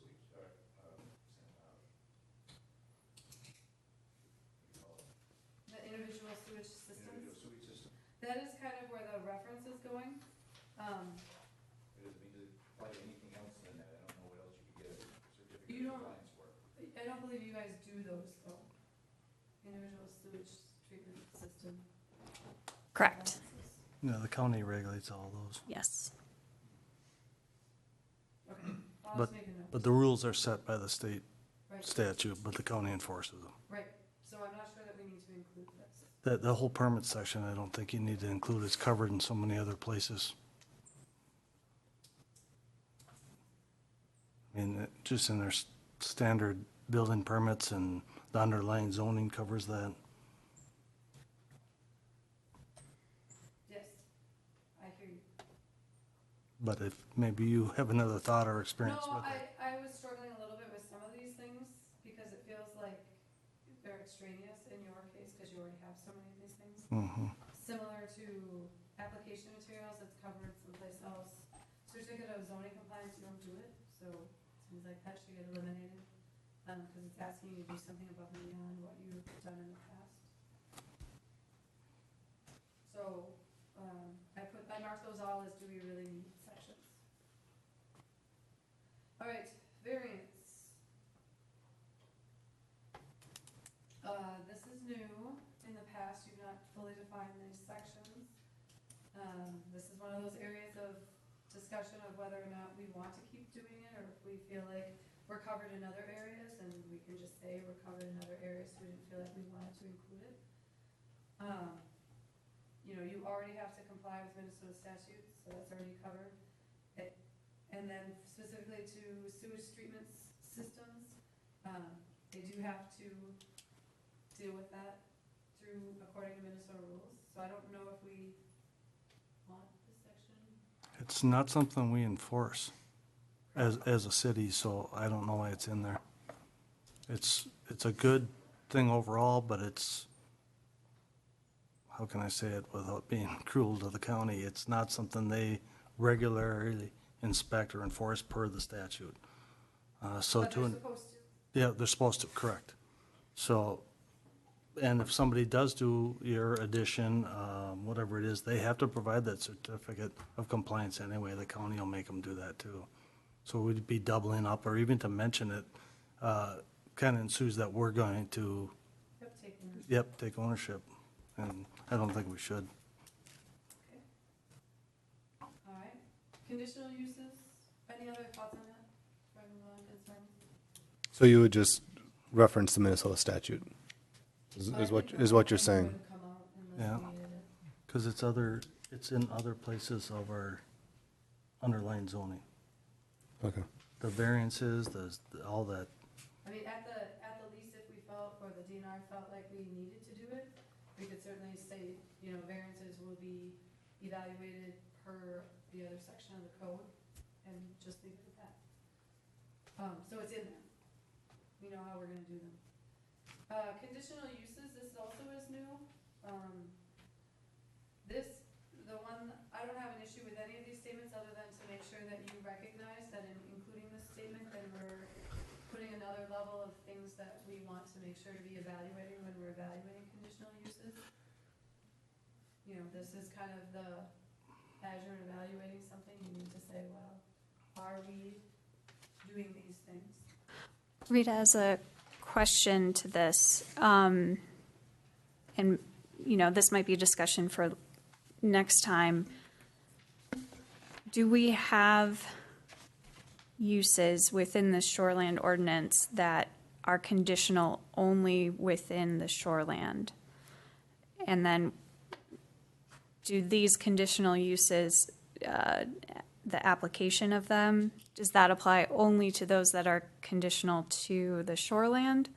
Or would that be any conditional use permit that also happens to be within the shoreland? Do you understand my distinction? Totally get it. Okay. I think right now, this is anything in the shoreland area. Okay. I don't know, we haven't talked about uses, your first point of whether or not you're gonna differentiate appropriate uses within the shoreline area and outside the shoreline area, that's kind of, that would be revisiting something in a different way than you've done in the past. Okay. I mean, if somebody decided they wanted to do a daycare facility in their home and get a conditional use permit for that just because they happen to be in a shoreline zone, wouldn't necessarily come under this particular section. So for instance, we've had a CUP application which was approved at the new Waconia Dodge. That is technically within the shoreland. These additional elements were not, because that language wasn't in there at that time, but if that same application came before us again, these would be additional conditions to consider during that, or additional elements to consider during the conditional use permit process. Yeah, and that property was already under a CUP, an existing CUP Correct. at the time, so. But, you know, so if that application came to us 2 years from now, or something similar, or something else within the CBD that requires a conditional use permit, that's just something to consider. We don't have to make a decision now. But I just, my conceptually, that seems to make sense, though, Yeah, it does. right? That, Yeah. rather than totally try to over-regulate that by virtue of, you know, making the connection that if it's in the shoreline district, that there are additional considerations to be made beyond what is already in our standard language for that. Do these add value that you're otherwise not considering or would be considered during that process? Well, I think all four of these items would not normally be under consideration by definition. I think number 1 is and number 3 is normally within the zoning and the construction agreement that the city, but the visibility of the structure as viewed from public water, of course, wouldn't be. And then the, watercraft use. But even the item number 1, let's take that example of the car dealership at the, up at the intersection there. If this was in play, it seems practical, if we didn't already, to give more thorough consideration to fuel spills, runoffs, because they're in, because they would be within a shoreline district. So it seems appropriate that to heighten awareness and include these types of provisions in a shoreline condition makes So sense. even though it would be maybe redundant, the fact that they're seeing it again under the shoreline ordinance makes it more visible. Yeah, maybe in the context of, with conditional use permit, in terms of, what conditions are attached, right? That by highlighting these as being unique to the shoreline district, it, I think, would guide us or future commission members to hang some of those conditions that are related to those types of things. Okay. I mean, number 3, though, that's a basic ordinance. It's, you have to have adequate facilities. It's part of, stated a couple times in our, And likely That's true. that language probably applies to some of the more greater Minnesota, maybe unincorporated areas Yeah, that need to true, consider yeah. these things. We're thinking within city limits all Yep. the time. Right. What do you think about the application of number 2? I'm fine with everything up until is limited. And then I question, is that going to be broadly applicable, and is there gonna be any catch at some point that's gonna catch you guys? Because what does it mean to be is limited? What is it? Well, I think that that was one thing I was going to mention, is the ambiguity with the, how do you define limited and define compatible and suitability?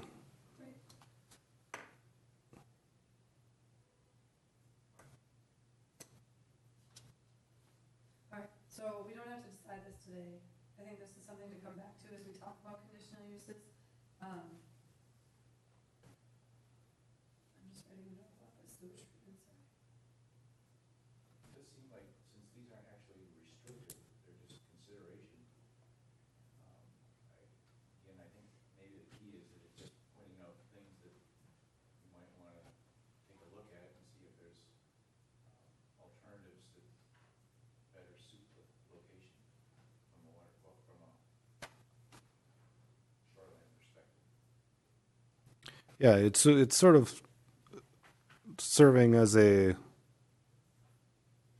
leading cross check of these are considerations to be made.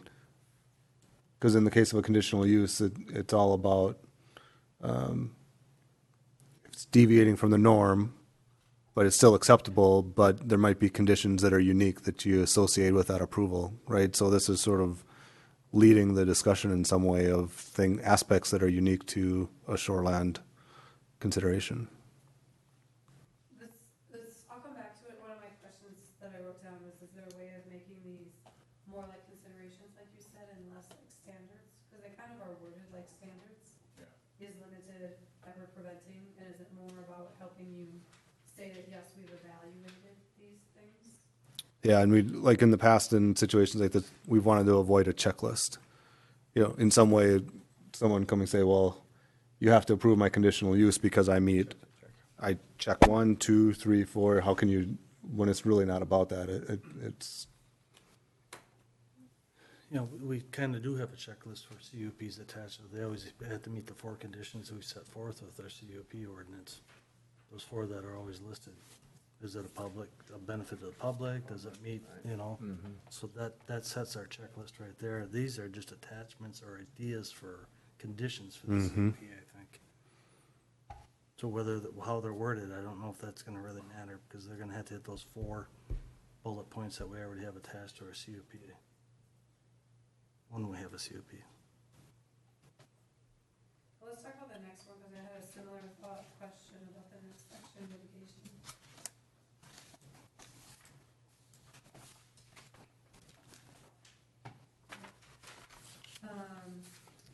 Says in evaluating all variances, conditional uses, zoning and building permit applications, the zoning authority shall require the property owner to address when appropriate the following conditions when related and proportional to the impact to meet the purpose of this ordinance to protect adjacent properties in the public interest. Advanced stormwater runoff treatment systems, reducing impervious surfaces, increasing setbacks from the ordinary high water level, restoration of wetlands, limiting vegetation removal, provisions for the location, design, use of structures, and other conditions that they seem necessary.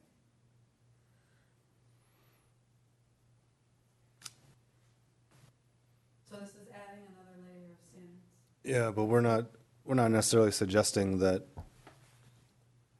all of those things must be accomplished in all cases, It right? does say when appropriate, yes.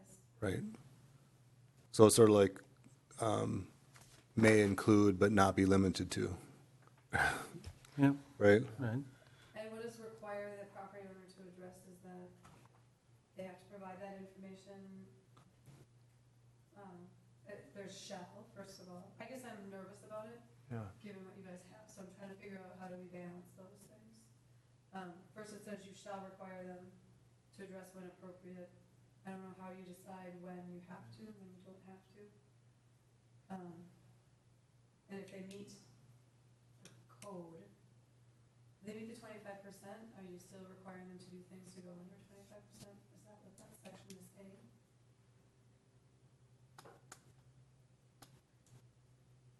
Yeah, You know- I don't, well, from a application standpoint, having conditions for variances, conditional uses, zoning, and building permits broadly applied, I think is tricky territory.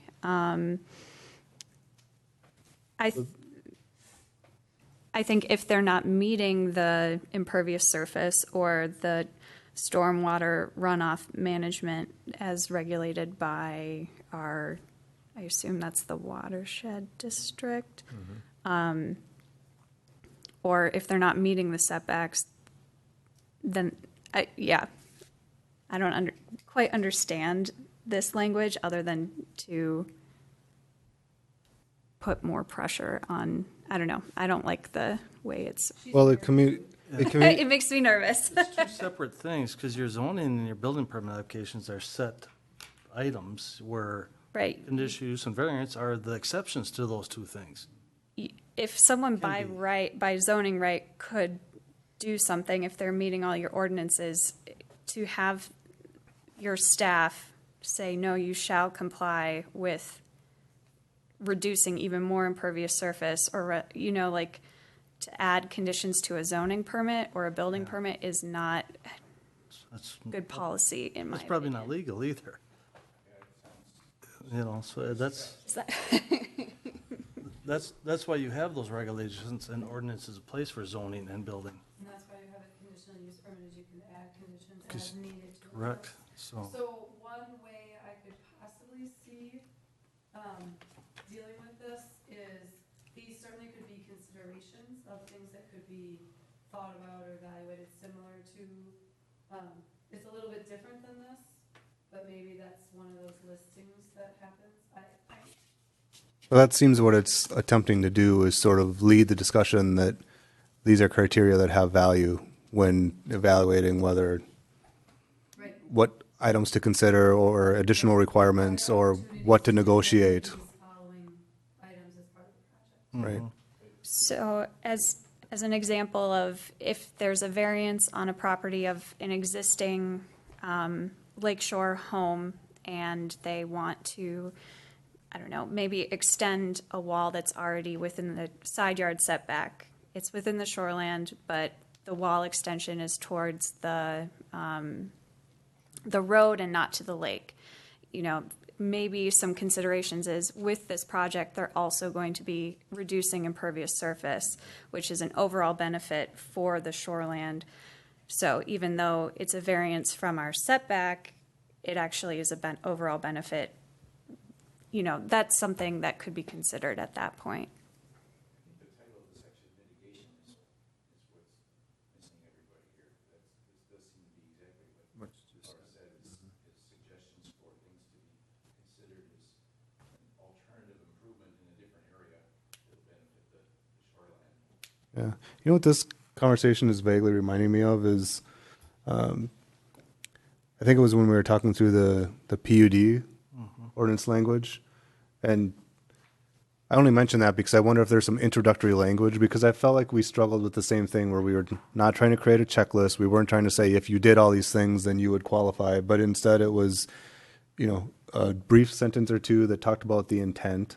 And then it led to, here are some of the considerations that align with some of the city's aspirational goals, such as impervious surface and such, so it led into somewhat of a checklist of things to consider, but not necessarily if you meet any or all or some of these that you then qualify. And so, there's not like an entitlement that sort of comes with that list. There could be some consistency between how we approach that. I will look at that and see. It seems like we're comfortable with the notion that we don't necessarily want to create it this way. We don't have objections to these ideas. It's just the idea of not making it so they have to be done. That those are things you can think about or that are great ideas, but that we don't want to.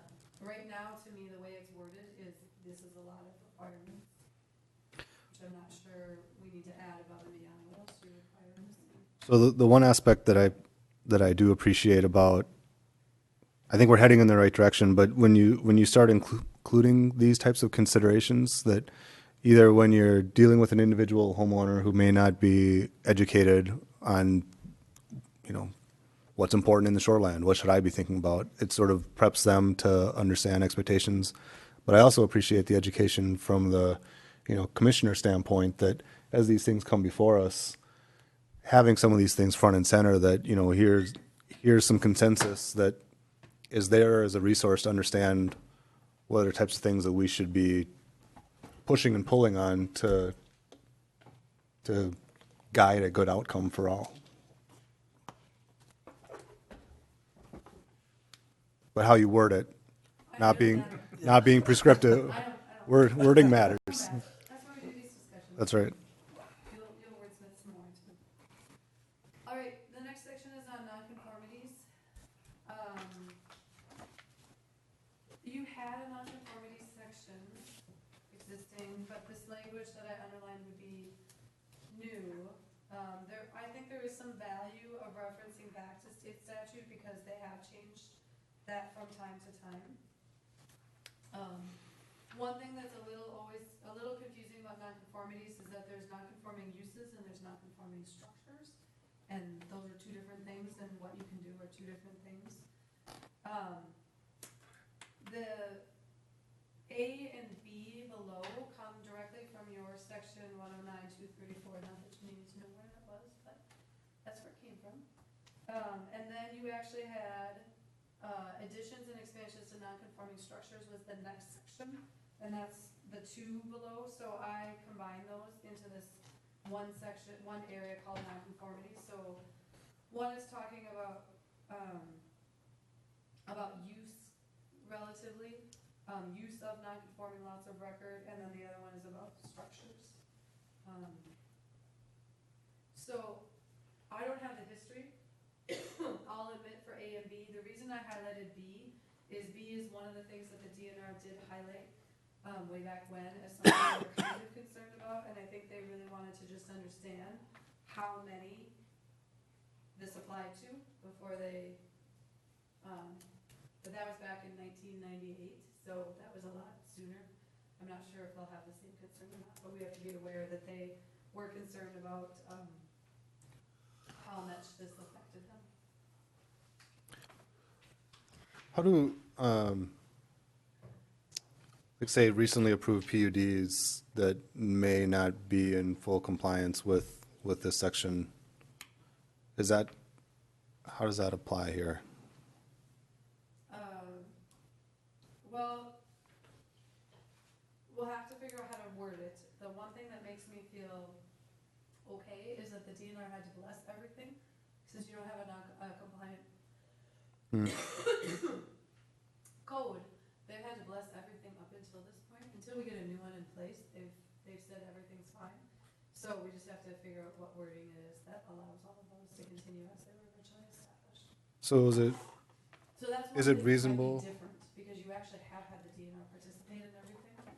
Some cities have the DNR after years of not telling them anything, all of a sudden come into you and tell you that you're not compliant, and then you have a little bit more of a discussion back and forth.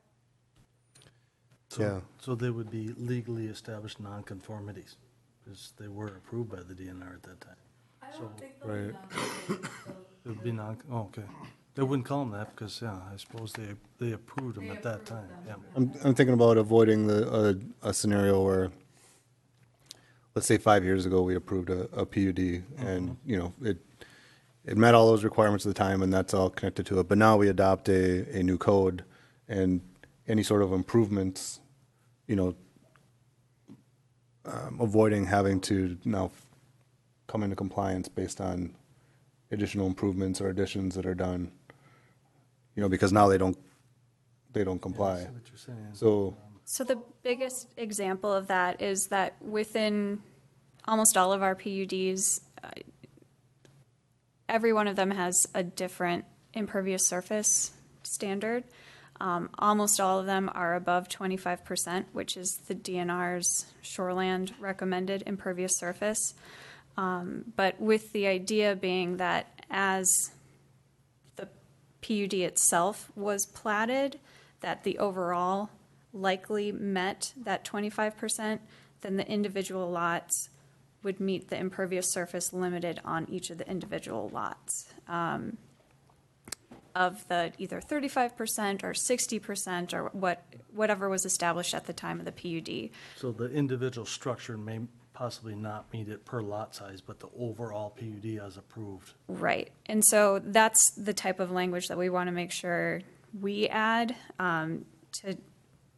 so that future staff and know that if someone wants to expand on their PUD lot, they're not, you know, limited to the 25%, but rather what was agreed upon by the DNR and the Right. city at the time of the PUD approval. that's the scenario I think trying to capture, you know, similar to how you list Deer Run. I mean, They they're, have to be the same, there's that date, March 31st, 1993. That date. That can be sticky too, though, because if you have 100 properties and 30 people want to expand by 10%, and now you're increased to you met your maximum that you agreed to in your overall PUD at that time, the 28th, 29th, 30th person, well, you can't do it. I assume what happens, I don't know, in your PUDs is it sets an individual lot maximum? Yes, yeah. So each of ours 30 to have, 35%. you know, most of them are at 35. Some of them are at 60, depending on what the, you know, so, but with the idea that as that gets higher, there, when it was established, there's more space set aside for no development at all. So in outlots or other types of, well, you got to capture the fact that those still apply, so that when they go and do an addition, that they're not being forced that, well, current code says you got to be 25% or. I got you. Yeah, so what you're saying is no matter what, if every property hit their maximum impervious, the green space would still be available for the overall PUD. Correct, And but that's that- where we usually Gotcha. make them make those calculations so that you know what the Yep, maximum. I got you. Great. Yep. Thank you. Took a while to get through that. no, Section 2 is directly from your code today. Additions or expansion, must meet. Sorry, I was going back to make sure I had it. So the biggest question I wanted, since we're reviewing it, is, are there any issues with that? Does that make sense as it was currently written? Any reasons we need to revisit that section? It has a wood section. I don't know if you still want wood. Required wood. You still want wood? I like the not roof or screen, but I don't know why in the world you want to specify wood as a construction material. I don't know. yeah, I'm not. I don't have the history.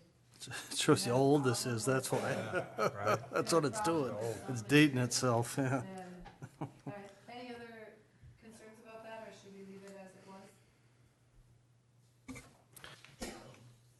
With that specifically, I think we want to revisit that. Wood, the materiality. Yeah, wood circle. Yeah, okay. I wasn't sure if you were still on that. I got wood. Okay, then we're on to notifications to the Department of Natural Resources. that they want. So now all amendments of this ordinance really you needed to anyway. All amendments should be submitted to the DNR for review and approval of compliance. And you have to do it 30 days in advance of any public hearing. I don't think that's a huge issue. It's a lot of days, but it's probably fine. Hopefully you're working with them when you do it. Notices of hearings to consider proposed subdivision plats must include copies of the subdivision plat, which seems logical. You had setback variances from the ordinary high water level involving developed lots are exempt. I don't know if there's any history there. My assumption is that we'd like to keep that, meaning that that you don't have to notify them. What's developed lot in that context? It means a lot that already has a structure on it. That's a built structure, yeah. I can see why you might want it, why you might not. I'm okay either way. It's just a area where you're not consistent.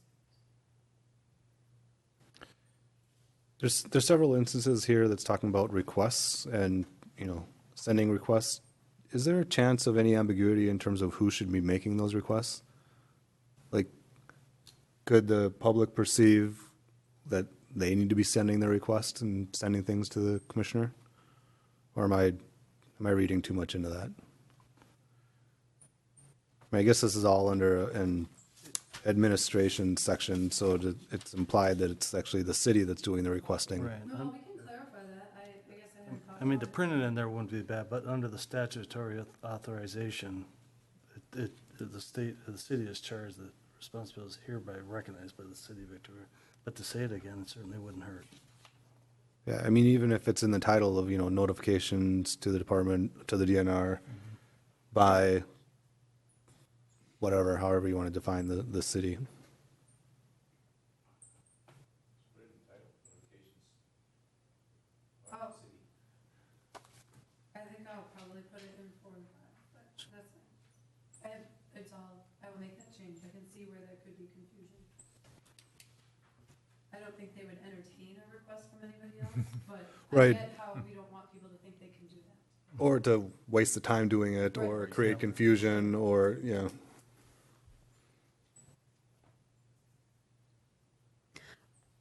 One thing to note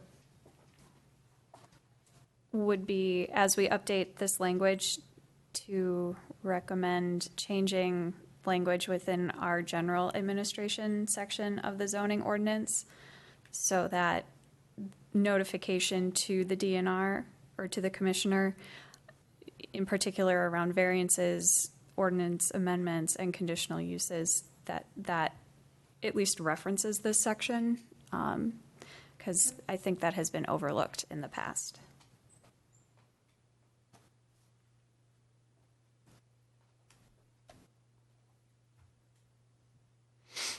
Any other thoughts, concerns, questions?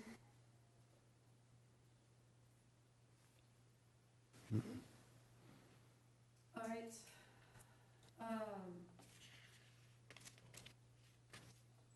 The next section is mandatory EAW. And that's just making sure people know that an EAW is required. They've put this in here, I'm sure, because I've worked in cities where they didn't even realize that existed. So it's just kind of making sure that we know what's out there. Shoreline classification, Division 4. Again, we have a purpose statement. We can keep if you want. It helps us. Lakes are classified as follows, and this is where I was talking about inserting that table that we talked about before. That shows you the lake ID, the ordinary high water level, what type of lake it is, the information that's really helpful for folks. And then rivers and streams, classifying those as well. And then when we get to uses, I don't know if the purpose statement helps a lot, but it would seem like at this stage, we would use I guess my question is, currently, your code just basically says whatever the underlying zoning allows is what you would allow. So do we want to revisit that as part of this process? 1. So what is allowed? do we need to help kind of make that connection about what districts actually fall within the shoreline district, which given how many lakes you have? I'm assuming all districts at some point get touched by a shoreline area. But what would be good for us relative to this? How much depth do we want to go into relative to uses?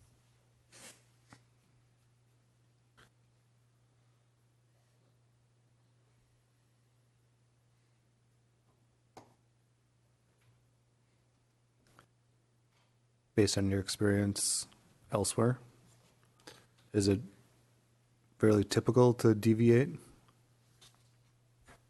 from underlying zoning? In terms of allowed uses, I haven't seen situations within the metro area where something is, I mean, there could be, we could come up with a use maybe, but off the top of my head, most of the time, I don't know that you guys have uses that you're allowing that are clearly not going to be something that you don't want on the lake. Maybe it's as simple as having that use table and having you just go through it and see if anything jumps out at you Right. next time, and see if something says, oh, clearly that can't be on the lake, or, And the thing is, this is within the shoreline district, so it's 1,000 feet out. Not just riparian, non-riparian, it's Right. 1,000 feet. Well, and I wonder how it relates to the long-term comp plan, right? That sort of looking at the two side by side, you know, here's the allowed uses, here's what the comp plan is guiding. Do we anticipate So are we a meant to challenge? have a shoreland map overlay of the comp plan? I'm looking at words. Yes, I think that would be useful. To inform that discussion, I think that would be true, Yeah. because then you could, you know, either it's not an issue or it has the potential. And then we'll do the same with the zoning districts, because the only map I've seen is the one that doesn't have uses underneath. I think I heard an earlier concern about multifamily, for instance, is that That's the something you DNR. would wanna, Yes, we Right. can talk about it. I have a heart, that might be an example of something that you wouldn't allow in a shoreline zone. Or it might. Right, or are there heightened restrictions associated with that? Yep. Yeah, maybe it's a limited use. Yeah, but a quick look at that map, as well as, you know, even beyond just multifamily, in each one of the zones, there's, you know, there's more than just residential in the residential sections, right? So just sort of having that in front of us and try to Yep. apply that So we'll thinking. do a comp plan map, shoreline overlay, a zoning district map, shoreline overlay, a use table. Yep. Okay, I just think I have a comment or question about the classification section. Yes. Yeah. One thing is, I think you wanna be careful to not make it clear that only the water bodies that you've listed in this table are of concern, because as you annex stuff, you're gonna be adding stuff in that won't. I think you might want some language in here about anything that gets added later is in the table yet, but it still applies. Otherwise, you gotta amend this every time you annex something. Right, that is part of the language we went through in the beginning, in the jurisdiction section, that we're gonna check. Just, and well, I added that note again here. But, I will check how to do that, how we wanna do that. There- And it might be that we add it once as lands are added, but I would be fearful that we forget. Yeah. Still overlap with time or There's also a possibility, in the same way that Lake Bavaria is outside of the city, but its shoreland lies within the city, that certain parts of, for instance, Marsh Lake, as those are annexed, would be in the Marsh Lake shoreland before Marsh Lake itself is within the city limits. So those are, I think that's something that the attorney can inform us on. But Or the DNR may have an example of how people handle. yeah, Relative to annexation. we know the full limits of the annexation boundary. But when that starts applying is really the question. Do we have authority to have zoning regulation over areas not within the city. So I added it in both sections, so thank you, we'll. I suppose if you list the criteria and perhaps on the chart you somehow make, whether it's an asterisk and, Yes. how it otherwise applies to future bodies of water annexed by the city These are part of the Upon city. That's what we annexation. did. based on certain Yeah. criteria. Sure. Yeah. Annexation part of it. Yep. All right, we're on Division 5, special use provisions. These are things you have not had in your code previously, and the question is, do we want to have, do we want to consider them? Do we have questions about them that we can kind of work through? So these are in the order that they're in the ordinance from the DNR. The first one being water-dependent uses. So if you remember, those are commercial, industrial, public, or semi-public. And this defines when you can have one of those uses on the water and when you would not be. So one of the things that they're trying to do by this is, you don't really need to be on the water, they're trying to push you off the water. So an example is, we had a property where they wanted to use it for a store. It had nothing to do with the water. And so we ultimately had to say, you can't be on that lot because you can't, what we ended up doing was making sure that they didn't carve off the part that was on the water because they weren't something that needed to be on the water. So that's what this is getting at, trying to prevent uses. So I think the way that we have to think about this in particular, and we may have to come back to it, as we look at the use table is, does this cover the future situations that you're intending along the water, particularly as it relates to future commercial, public, or semi-public uses?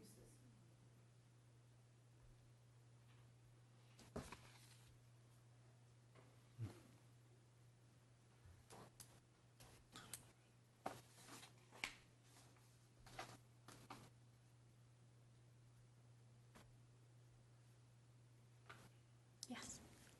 Oh.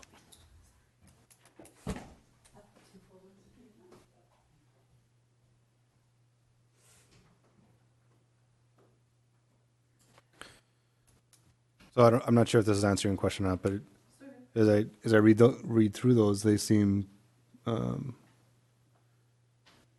generally gives us more teeth to navigate that. As it's hard to anticipate that, but we may appreciate having these here to reference if we're faced with that debate at some point in the future. Because again, all these things are definitely unique considerations for waterfront property. All right, so why don't we put that in, I put seems reasonable, we'll revisit it again. And actually, it probably relates to the previous point about the overlay in terms of, the long-term comp plan. Pearson Lake, that kind of that southwest side of the city's, Yeah. kind of, in the 2040 plan anyways, kind of talking about a park over there, this Yep. would all. And especially number 2, it really covers a lot in 4 sentences. Yeah, let's revisit that in the context of that those visuals. Yeah. All right, agricultural use standards. I was in error, I didn't state that correctly. You do have an agricultural section, oh shoot, and all the way at the beginning of the meeting. Then a page.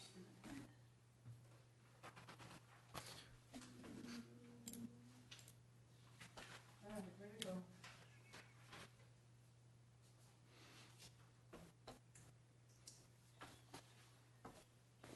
Always when you want to do something fast. There it is. All right, so it's What's the section? 109, 237. And then 11D, it's right before 238. So,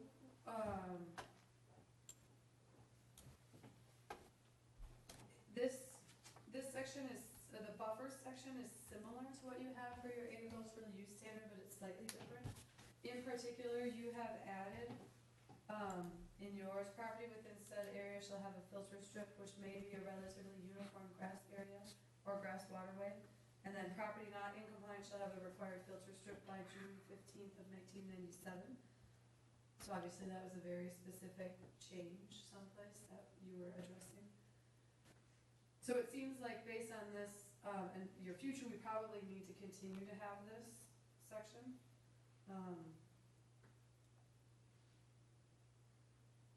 Now, one thing that also is different in theirs is in section B. It talks about includes alternative riparian water quality practices consistent with the field office technical guides of the local district or conservation district. So they have some exceptions in there.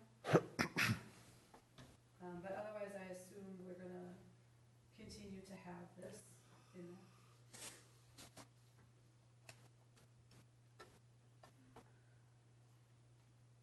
So I'm assuming, like in the scenario where property continues to be annexed and brought in, and it sits as agricultural land and may be operating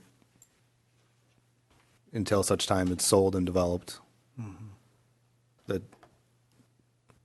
this would apply. I think our closest example is off County Road 43, a feedlot.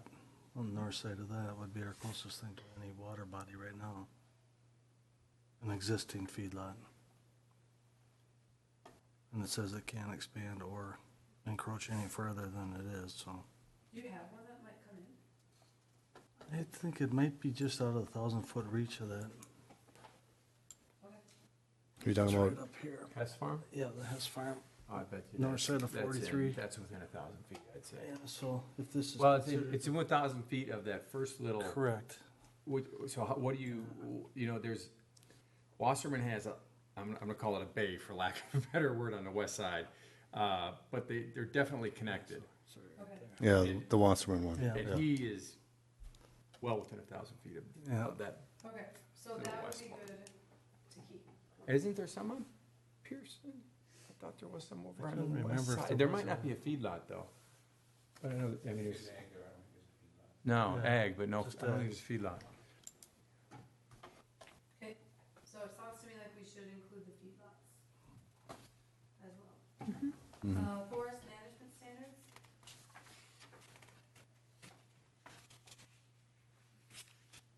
I don't know that you have this, and I guess when we go through the. Is there Well, we don't nuance with our have tree one. preservation ordinance that would come into play here? Yeah, I mean- say that again? I don't. So we have a tree preservation ordinance, and I'm wondering if they're either linked or if This is there's, for forest, like forest actual, how I read this is the actual harvesting of timber or grown for the purposes of timber harvesting. okay. yeah. To my knowledge, we don't have forestry timber but yeah, we might, the vegetative clearing elements are probably the more applicable to But what it's are, only related to forest land timber. right, yes, yeah. So this Forest- this there is section, gonna be more vegetation in 8, so this isn't, Yeah. this is only specific to timber harvesting. So I assumed we didn't have that, but this is. as a where I special thought- where use. I think of. Yeah, so is this something, if you don't have it, you wouldn't have this section because it just doesn't apply? The only If big, Fox Elder ever becomes timber, I'll be a millionaire. the only big woods they had here, they already cut down and built houses, so. Yeah, I kind of assumed that, but I didn't wanna, this is one of those things where it's helpful to have your experience and Laura and everybody's takes. I don't wanna take anything out too premature. Extractive uses, Laura and I talked about this, and it sounds like, while there's nothing really, there are in the comp plan, areas identified where something could happen, so it may be something good to keep in. Don't we have a mineral and grading, harvesting ordinance? Or some language in?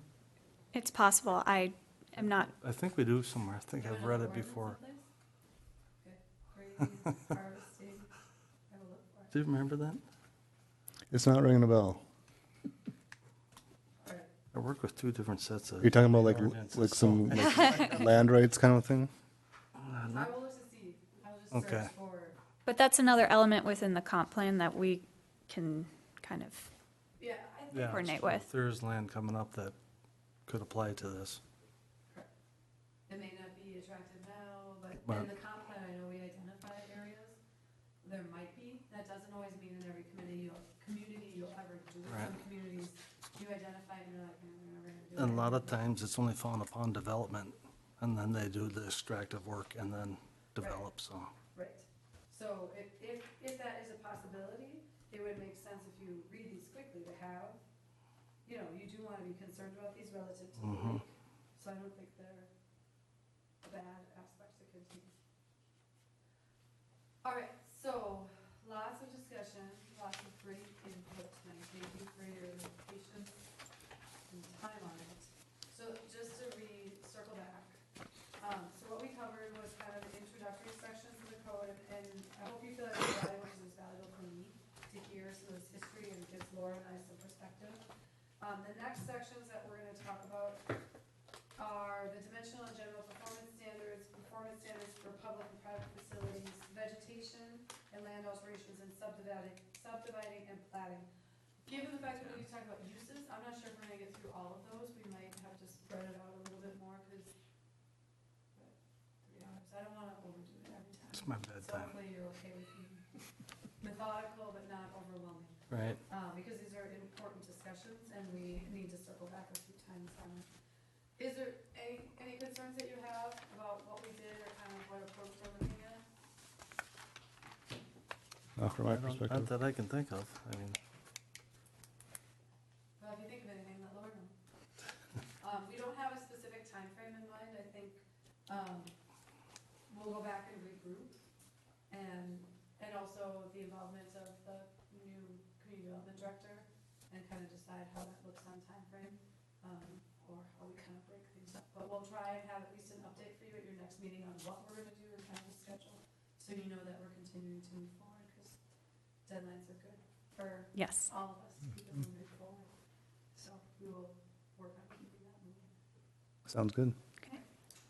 You did it. Thank you for power. You did awesome considering. Thanks for powering through your cold, and Yeah, sorry about my. it was very productive. We had the over and under at 3 bottles of water, so. Under is one. I think I have a sip left, and I just do it. Could you have kind of a quick statement from the water mix and water quality? Sure. Okay, I just was tasked with keeping to this. The group is very interested in participating in the process of the shoreline ordinance modification in the specific areas of impact on water quality and the lakes in general.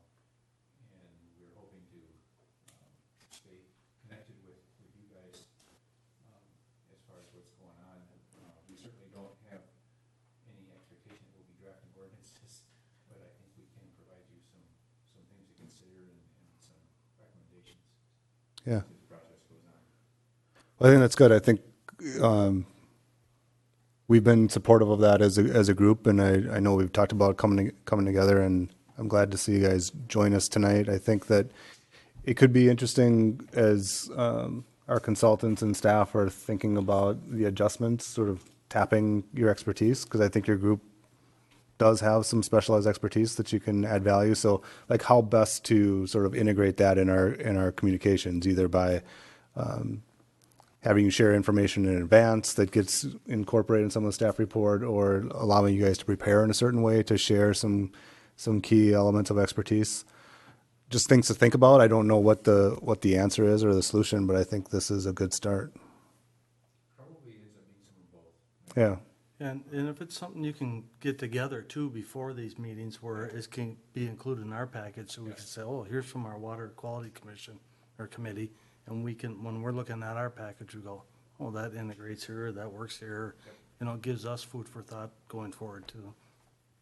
Yeah, I think from a logistics standpoint, in terms of how we work and prepare, I think that'll be the best way, so that you're not, as a group, whether you are individually participating or there's others on your team that's participating, trying to, get a word in, and fit it in among some of our discussion. I think the best way to sort of provoke that, having the floor, is to allow us to review it in advance and queue up some discussion points. I agree. We actually talked about trying to do that for this meeting, but there was no hope. We only began to discuss this last Thursday. Yeah. We do intend to put the focus of our next meeting next month on this. So it'll give us the opportunity to do that, and we can do some of Yeah, I think that's good. And to be honest, I'm not so sure we would have been ready for Yeah. all that detail and expertise tonight. Yeah. No, it's a little bit early in that process for any specific recommendations, but Yeah. we sure like to be involved. So I'm assuming that, because you've got a committee formed, that there's that direct connection with city staff and will continue to be. Sitting right there. So that's you? Okay, For now, he's hoping to pawn that off on yeah. You guys probably gonna get that too. So I think, I mean, all groups are supportive of this sort of sharing among our groups. So as best as you're able to facilitate that and staff can incorporate that into the process, I think that'll be helpful. Good committee he's got behind him, so I think it's very worthwhile. Yeah, that's awesome. Thank you. And thanks for sticking with us tonight.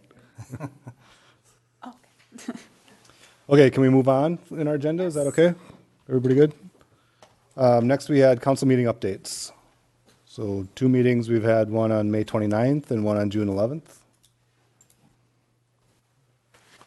Yes, I do not have in front of me my handy spreadsheet because I can't access the network. Does anyone remember if they were assigned either of those meetings? I was assigned the June 11th, but on May 29th, the city council did approve the Waconia Dodge application, but they reduced the number of public stalls from 12, which we recommended, to 8. On June 11th, they noticed that CUP was in effect for the Waconia Dodge project, or the Waconia Dodge land, which was a garden center. And so they revoked that CUP on that evening. And they also changed the ordinance to include the appointment of 2 alternative members to the Planning Commission. So those were really the 3 things that really related to us here in the Planning Commission. I'll speak more to the revocation of the CUP. That was an element that had been brought to our attention from the Waconia Dodge as they were going through their entitlement process, found out that that property had, under a previous address, had another CUP attached to it that has run with the property unbeknownst to us. We did have record of it, and we had the signed resolution for it. That was for the, as you said, for, I believe it was a landscaping business at that time. There were a few conditions in there that the applicant didn't, there was something about sump pumps that honestly no longer exist, so that were owned by the city. Anyway, at the recommendation of our city attorney, we went through to revoke that completely. And now the existing CUP is the one that will run with the property. Sounds good. With regard to the alternate members of the Planning Commission, is there a point in which they plan to join us and begin attending? Yeah, we had to step back and approve an ordinance change, which we've done. We are interviewing 2 more alternates on Monday, and I think they'll be appointing a couple of alternates on Monday. So, next meeting. Sounds good. Thanks for the recap, Jeff. And Doug, do you want to say anything about the new CD director? I don't believe. He's coming Monday. Okay. So we've hired, his name's Pat Smith, he's the current community development director in Excelsior. And, Great. but he's been in business for some, he's been 40 years, so he's been in several other cities, so I think he's got a good background, I think he'll fit in well here. We actually had him in today for a couple hours for me, to get ready for some stuff, so. I think he's anxious to go, and I think he'll like it, he's got some good experience. So we'll see him at the next meeting, right? His first day on Monday, he's also got a council meeting, so. Right into the fire. That's right. That's mean. Hit the ground running. I was started on Tuesday. Yeah. Anything else on council meeting updates? All right, moving on. Next item is miscellaneous. Do we have any miscellaneous items tonight? Only that as of right now, let me double check. We have 2 meetings scheduled in July. July 12th and then July 17th. As of right now, we have no applications pending for land use items. And normally, the first meeting would have been held July 3rd, but obviously because of the holiday, the day after, that was moved to the 10th, and then 10th to the 17th. Those are 1 week apart. So I guess my question is if the Planning Commission sees a reason to have 2 meetings in July, that is not to say we still are accepting land use applications, so there may be a reason to schedule those. But if nothing comes in, my recommendation would be to have a meeting on the 17th. Will you be ready for shoreline some more? We're gonna have to talk about it. Mm-hmm. I have a meeting that Good, we'll be ready for you. Well, I have a meeting, so that part of our problem is gonna be Yeah. securing my time. Actually, I have 2 meetings that night. I will talk with her, I just have to double check those other Yeah. schedules. Or if it's something that Laura can run with without me, Yeah. which might be the possibility. What then about she can changing do it. the date of the planning? Or it could be, we could do the 10th and not the 17th. Well, I don't know. Would But that are work you, for you're on vacation, aren't you? Next week, I'm not doing shoreline next week. Taking vacation. Yep. I'm gonna get this healed. How about the 20th? Well, why don't, we can talk about. Okay. I think that there might be a possibility you can do some of it. So we will send out notification as soon as we know of when Great. those dates definitely are, but keep both of them on your calendar as of now. And I'm just thinking, that when we have no planning items, it'd be good to Yep. keep this going because, you know, it's tedious stuff. So you're saying potentially the 10th, potentially the 17th, but we'll hear further notice. We will hopefully have something decided by the end of this week. So, but I will let you know. Sounds good. It's on the calendar. Anything else for miscellaneous? Nope. I have a question. Doug, this might be for you. And I don't know if this is appropriate or not, but I figured I'd lay it out here for everybody. I saw an article in the Chanhassen Villager that the mayor made a comment about architect or engineering studies that had to be done for downtown parking, formalized engineering studies. Did you see that article, and will there be any impact here? Do you know what I'm referring to? The article that the mayor commented on? Yes, I read everything the mayor writes. Is that something we need to be concerned with, or touch a vein, or? No, what's actually gonna happen is the council's gonna talk about that article on Monday night. There's some concern that disagreement of some of the accuracy of everything that's in that article. So there will be discussion with the council on Monday night. We've had such a staff turnover and such a council turnover that it's been difficult. We spent several hours today trying to track how some of our ordinances have been applied, particularly in the parking area.